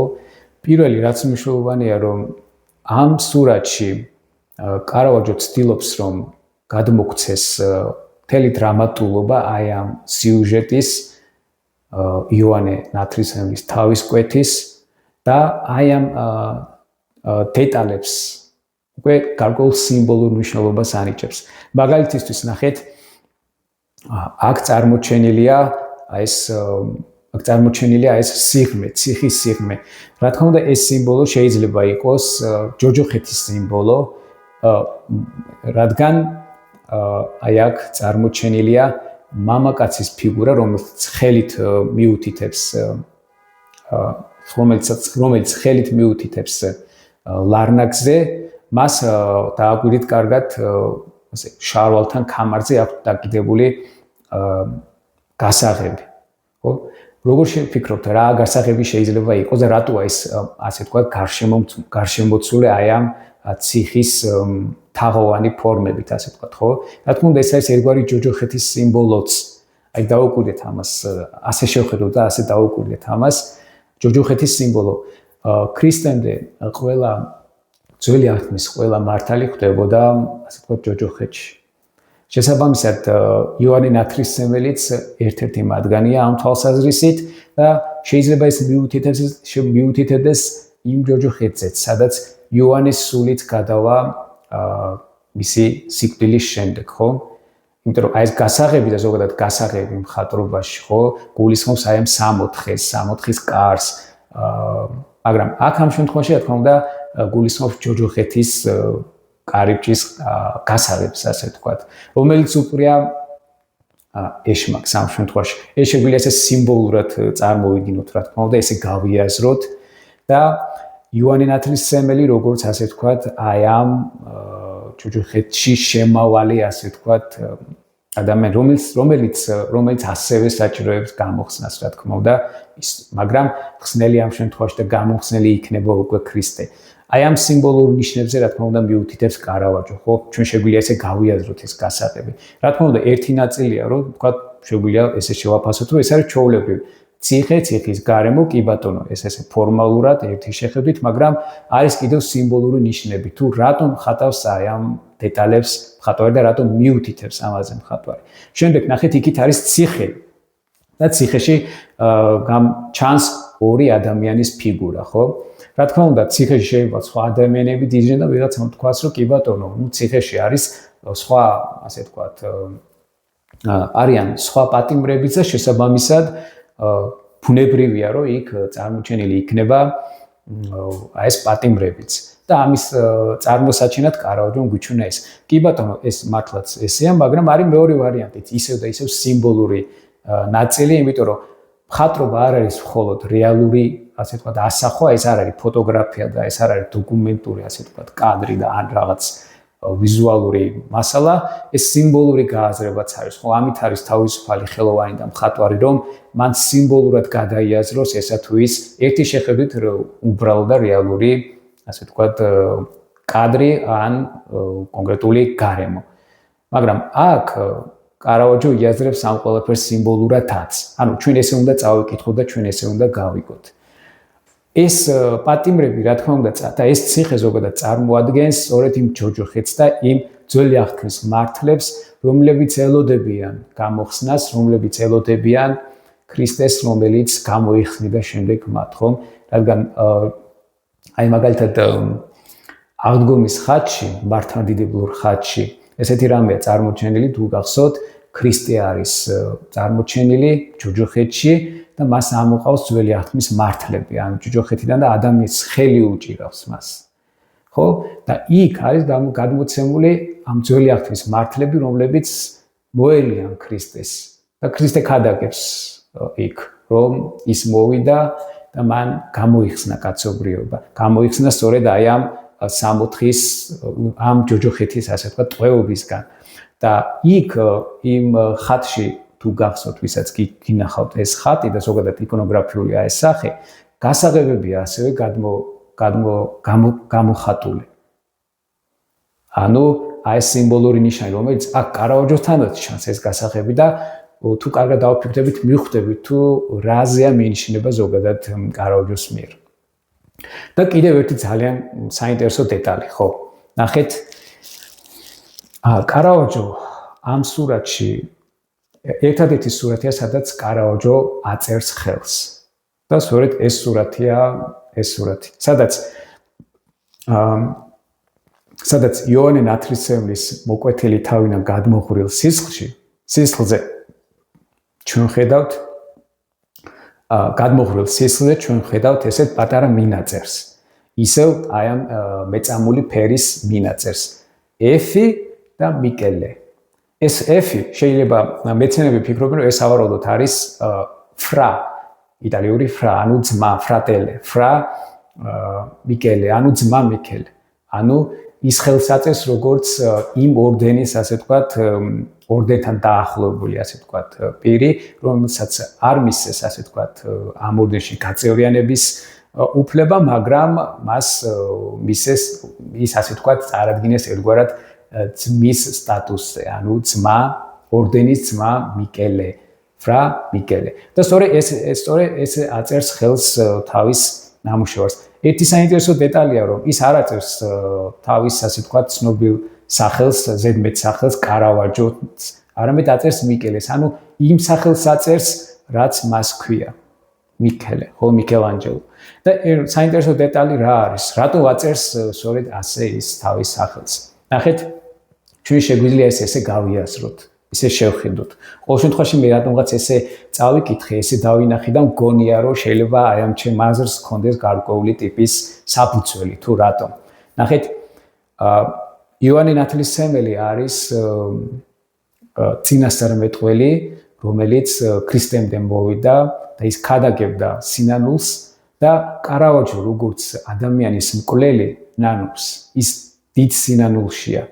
ერთი შეხედვით, რა თქმა უნდა, ეს ხატრობასთან თითქოს არაფერ შუაშია, მაგრამ არ უნდა დაგვაუწყდეს, რომ მნიშვნელოვანია ბიოგრაფიული ნაწილიც ზოგადად. როდესაც ნახატს ვარჩევთ და ვსაუბრობთ კონკრეტულ ხატვაზე და მის ბიოგრაფიაზე, მნიშვნელოვანი აი დეტალებს მივაქციოთ ყურადღება. კარაუჯო კვლელია, მან კვლელობა ჩაიდინა, მან ადამიანის სიცოცხლე შეიძლება უნებლიეთ, შეიძლება იმ მომენტში გამიზნულად, მაგრამ ნანობს სინანულშია და ცხადია მასზე მოქმედებს იოანე ნათლისმცემლის, ასე ვთქვათ, აი ეს გამოხატვა.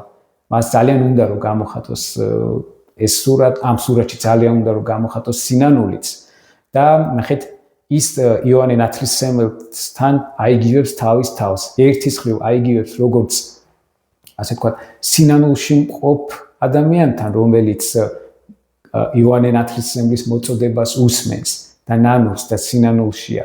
და მეორეს მხრივ აი ვიზუალურადაც, სადაც ხედავთ რომ ჩვენ ხედავთ იოანე ნათლისმცემლის კვლელობას, მის თავის კვეთას და კარავაჯო თითქოს ამით გვეუბნება რომ მე სიკვდილის ღირსი ვარ, მე ადამიანი მოვკალი და თუ რაიმეთი შემიძლია გამოვისყიდო, ისევ და ისევ შემიძლია გამოვისყიდო ჩემი თავით, ჩემი სიკვდილით, იმიტომ რომ ის ამ შემთხვევაში უკვე ღმერთს მიმართავს, რომ ღმერთო აი ეს დაღვრილი სისხლი, ეს ჩემი სისხლია, ანუ მიქელეს სისხლია, მიქელანჯელოს სისხლია, ანუ ჩემი სისხლია, იმიტომ რომ მე რომელმაც ადამიანი მოვკალი, მე სიკვდილს ვიმსახურებ და ღმერთო მსხვერპლის სახით მიიღე ჩემი სიცოცხლე. ნუ არ ვიცი, მე ესე დავინახე ამ შემთხვევაში ეს ხელმოწერა აი ამ სისხლზე, მით უმეტეს სისხლზე ნაწერი, ხო? ანუ ფაქტიურად სისხლით არის დაწერილი და ის ესე ხედავს თითქოს ამას, რომ ის სიკვდილს იმსახურებს და სიკვდილს იმსახურებს რა თვალსაზრისით, რომ მას აი ამ დანაშაულის გამო მას შეუძლია რომ საკუთარი თავი შესწიროს.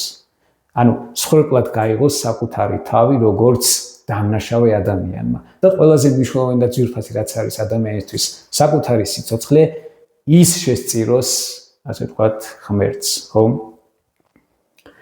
არ ვიცი, მე ესე დავინახე ყოველ შემთხვევაში ეს ხელმოწერა და ძალიან საინტერესო დეტალია თავისთავად და მნიშვნელოვანია გამომდინარე იქიდან, რომ სიუჟეტიც ძალიან მძაფრია, სიკვდილს ეხება, ადამიანის მოკვლას ეხება და ეხება, რა თქმა უნდა, ასევე სინანულსაც, იმიტომ რომ იოანე ნათლისმცემელი სახარებაში ყველგან, სადაც ის არის ნახსენები, ის ყოველთვის მოუწოდებს სინანულისკენ. ერთგვარად სინდისის, ასე ვთქვათ, გამოხვიძებისკენ და თავისავად კარაუჯოს ეს აწუხებს. ის აწუხებს მას, რომ მან ადამიანი მოკლა და ამის გამო ის ძალიან დიდ სინანულშია.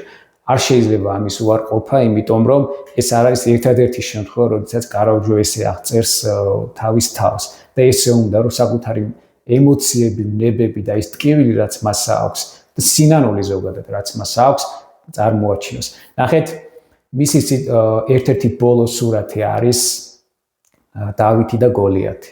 დავითი გოლიათის თავით უпроსწორედ. ეს უფრო ზუსტია, ეს არის დაახლოებით 1610 წელს შესრულებული ნამუშევარი და ეს არის მისი ერთ-ერთი ბოლო ნამუშევარი პრინციპში, სადაც წარმოჩენილია დავითის ფიგურა, რომელსაც ხელში უყრია გოლიათის თავი. ეხლა რა არის მნიშვნელოვანი? ნუ ჩვეულებრივი სურათია, ერთი შეხედვით განსაკუთრებული ისეთი კომპოზიციური მკაფიო არაფერი სიახლე არ არის. ერთგვარი სამკუთხედის ფორმის, რომბის ფორმის უფრო ალბათ კომპოზიციაა, სადაც წარმოჩენილია გარკვეული ტიპის, ასე ვთქვათ, მხატვრული თვისებები, რაც ბაროკოსათვის არის დამახასიათებელი, ისევ და ისევ შუქჭრდილი, აი ეს დიაგონალები, მკაფიო დიაგონალები, მაგრამ მთლიანობაში კომპოზიცია ძალიან თავშეკავებულია და ძალიან თავდაჭერილია. თუმცა რა არის მნიშვნელოვანი? ეს არის ორი პორტრეტი. პირველი პორტრეტი ეს არის დავითის პორტრეტი, რომელიც ახალგაზრდა ფიგურაა, ახალგაზრდა სხეული აქვს და ნახეთ, აი ეს პორტრეტი არის თვითონ უშუალოდ კარავაჯოს ავტოპორტრეტი. რომელიც ასეთ რაღაცნაირად სინანულით, რაღაცნაირი წუხარებით უყურებს მის ხელში, ასე ვთქვათ, გოლიათის თავს. ამ შემთხვევაში გოლიათის თავის კარავაჯოს პორტრეტია, ეს არის ორმაგი ავტოპორტრეტი. კარავაჯოს პორტრეტია მისი ავტოპორტრეტი, ოღონდ გვიანდელი პერიოდის კარავაჯოს. ანუ მოდი ესე ვთქვათ, მან დახატა დავითის ფიგურაზე თავისი ავტოპორტრეტი ოღონდ ახალგაზრდობაში, ჭაბუკობისას და მას ხელთ უპყრია კარავაჯოს გვიანდელი ავტოპორტრეტი უკვე წვერებში, გრძელთმაში და ისეთი საკმაოდ ძაფრი ავტოპორტრეტია ეს მეორე განსაკუთრებით მოჭრილი თავით. ეს ძალიან მნიშვნელოვანი სიმბოლოა, ხო? ბიბლიური ამბავი რას გვეუბნება, როდესაც ფილისტიმელს ამარცხებს დავითი შუბით, შურდულით, შემდეგ მას თავს მოჭრის מחვილით და ამით იმარჯვებს, ასე ვთქვათ, გოლიათზე და შემდეგ უკვე ებრაელები იმარჯვებენ ფილისტიმელებზე.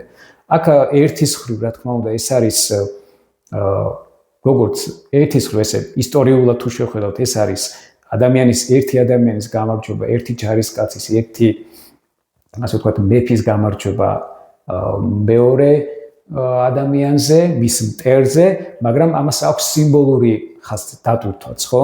უშუალოდ ეს არის ადამიანის სულიერი გამარჯვება მის ბოროტ მიდრეკილებებზე, ეშმაკზე, იმ საკუთარ თავზე თუნდაც შეგვიძლია ესეც გავიგოთ, ხო? მაგრამ აქ საინტერესო რა არის, რომ კარავაჯო ამას წარმოაჩენს როგორც ორმაგ ავტოპორტრეტს. ერთის მხრივ ის ახალგაზრდა კარავაჯო, ანუ ის მისი ახალგაზრდობის პერიოდი, როგორც მას წარმოედგინა, ლამაზი, ესეთი პირშვენიერი, ჭაბუკი და მეორე მას ხელთ უპყრია ის რეალობა, რაც მას უკვე ახლავს, ხო, 1610 წლისთვის, ანუ კარავაჯოს გვიანდელი პორტრეტი, გვიანდელი ავტოპორტრეტი. როდესაც კარავაჯო უკვე არის სულ მუდმივ დევნაში, არის გაქცეული, არის კაცის მკვლელი და რაც თავარია, არის სინანულის მდგომარეობაში.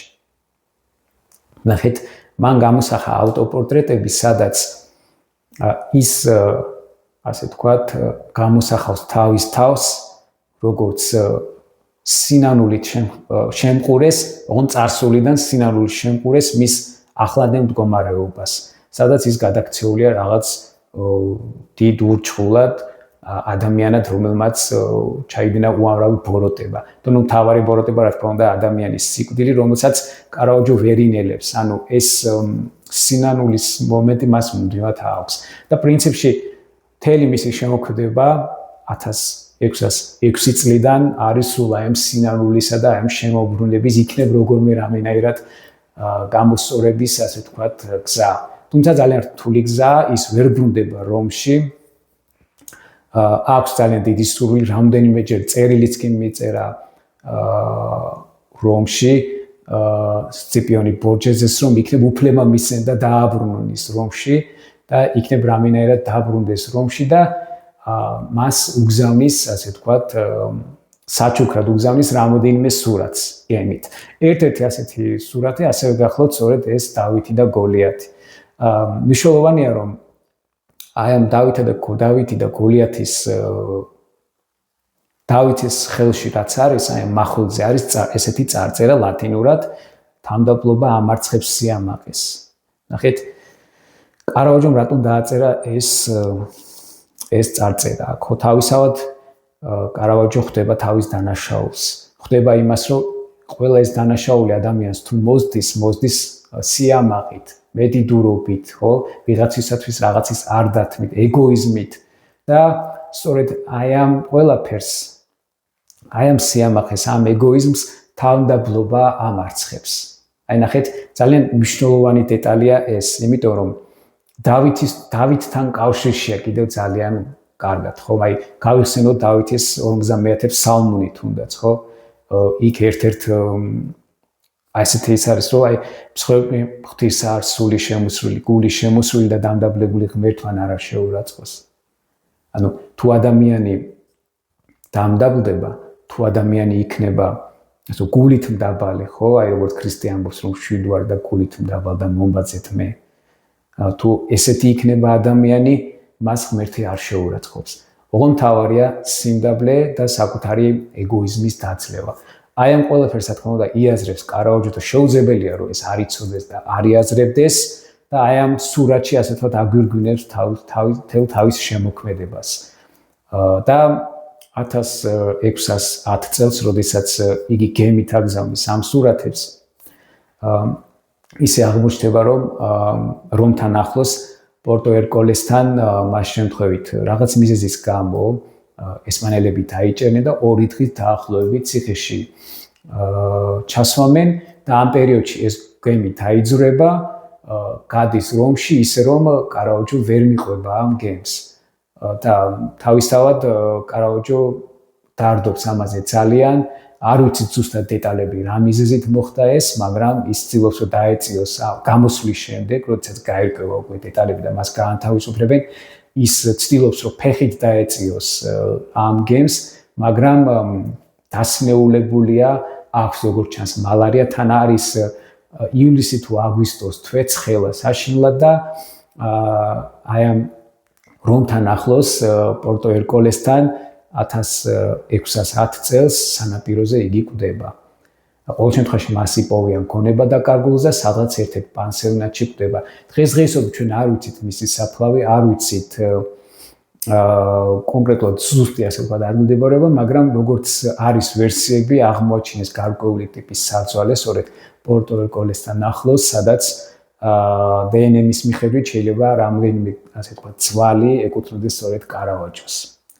1610 წელს ის გარდაიცვალა ახალგაზრდა, რაღაც 38-39 წლის და პრინციპში მიუხედავად იმისა, რომ ძალიან ცოტა ხანს იმოღვაწევა, დატოვა ძალიან დიდი მემკვიდრეობა. ამ მხატვარმა ძალიან დიდი მემკვიდრეობა როგორც მისი მხატვრობის და შემოქმედების თვალსაზრისით, ასევე გავლენების თვალსაზრისით, იმიტომ რომ სწორედ მისით დაიწყო უკვე შემდგომში მთელი ბუმი კარავაჯიზმის, კარავაჯოს ხელოვნების, ძალიან ბევრისთვის ეს ასე ვთქვათ შთამაგონებელიც კი გახდა და ზოგადად კარავაჯო გახდა იმ ეპოქის, ბაროკოს ეპოქის ერთ-ერთი მთავარი შემოქმედი.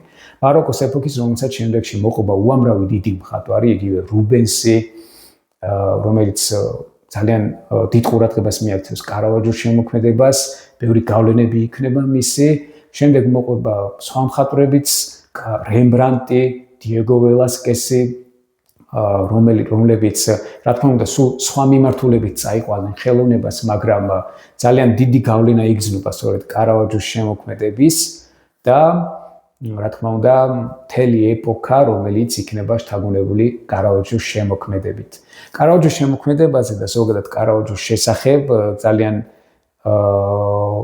დიდ გავლენას კარავაჯოს შემოქმედება კიდევ ძალიან დიდ გავლენას ახდენს დღესაც განსაკუთრებით კინემატოგრაფიაში, იმიტომ რომ აი ეს დრამატული კომპოზიციები, ის თეატრალურობა, ის სიღრმე, რასაც ის ქმნიდან თავის სურათებში, ბევრმა რეჟისორმა გამოიყენა თავის ფილმებში, ესეთი მახსენდება უცებ მაგალითად აი მარტინ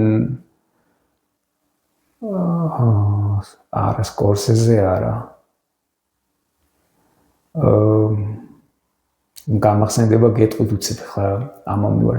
ფრენსის ფორდ კოპოლა ბოდიში, ფრენსის ფორდ კოპოლას ფილმი აპოკალიფსი დღეს, თუნდაც სადაც აი მთელი ანტურაჟი და ეს განათება და ფერები ხო შთაგონებულია სწორედ კარავაჯოს შემოქმედებით. ასევე თუნდაც იგივე აი მახსენდება ნათლი მამა, სადაც აი ფერებს და აი პორტრეტებს აი ამ ფილმში და პორტრეტებს, აი განათება და ფერიც, აი კარავაჯოს შემოქმედებით არის შთაგონებული და ამას თვითონ რეჟისორიც ამბობს. მნიშვნელოვანია ისიც, რომ კარავაჯოს ზოგადად კარავაჯოს ხელოვნების გააზრებაზე, მისი ბიოგრაფიის მოძიებაზე ძალიან დიდი გავლენა იქონია და ძალიან დიდი ღვაწლი მიუძღვის იტალიელ ხელოვნებაცოდნეს, ხელოვნების ისტორიკოს რობერტო ლონგის, რომელმაც თითქმის მთელი თავისი შემოქმედება სამეცნიერო ასე ვთქვათ შემოქმედება მიუძღვნა კარავაჯოს ხელოვნებას ბაროკოს ეპოქას ზოგადად და კარავაჯოს გავლენას ბაროკოს ეპოქის მხატვრობაზე. ეს არის ძალიან მნიშვნელოვანი მხატვარი, ძალიან დიდი მხატვარი და ცხადია დიდი გავლენა იქონია ზოგადად არა მხოლოდ მე-17 საუკუნეზე, არამედ ზოგადად ხელოვნებაზე, სახვით ხელოვნებაზე განსაკუთრებით. ასევე საინტერესო არის ერთი პატარა დეტალი, ვისაც გაინტერესებთ კარავაჯოს შემოქმედების გარკვეული ბიოგრაფიული მხატვრული გააზრება, კარგი იქნება თუ ნახავთ ჰერმან ჰესეს ცნობილი რომანია ესეთი ნარცისი და გოლდმუდი, სადაც პრინციპში სიუჟეტი და იდეა სულ სხვა რამეზეა, მაგრამ იქ ბიოგრაფიული დეტალები ძალიან წააგავს კარავაჯოს ბიოგრაფიას, განსაკუთრებით გოლდმუნდის ცხოვრება. შეგიძლიათ ნახოთ ეს წიგნით, გირჩევთ რომ წავიკითხოთ და თქვენ კიდევ უფრო კაფეოდ გაიგებთ კარავაჯოს შემოქმედებას და მის ასე ვთქვათ მიდგომებს და მის ასე ვთქვათ მისწრაფებებს ხელოვნებაში.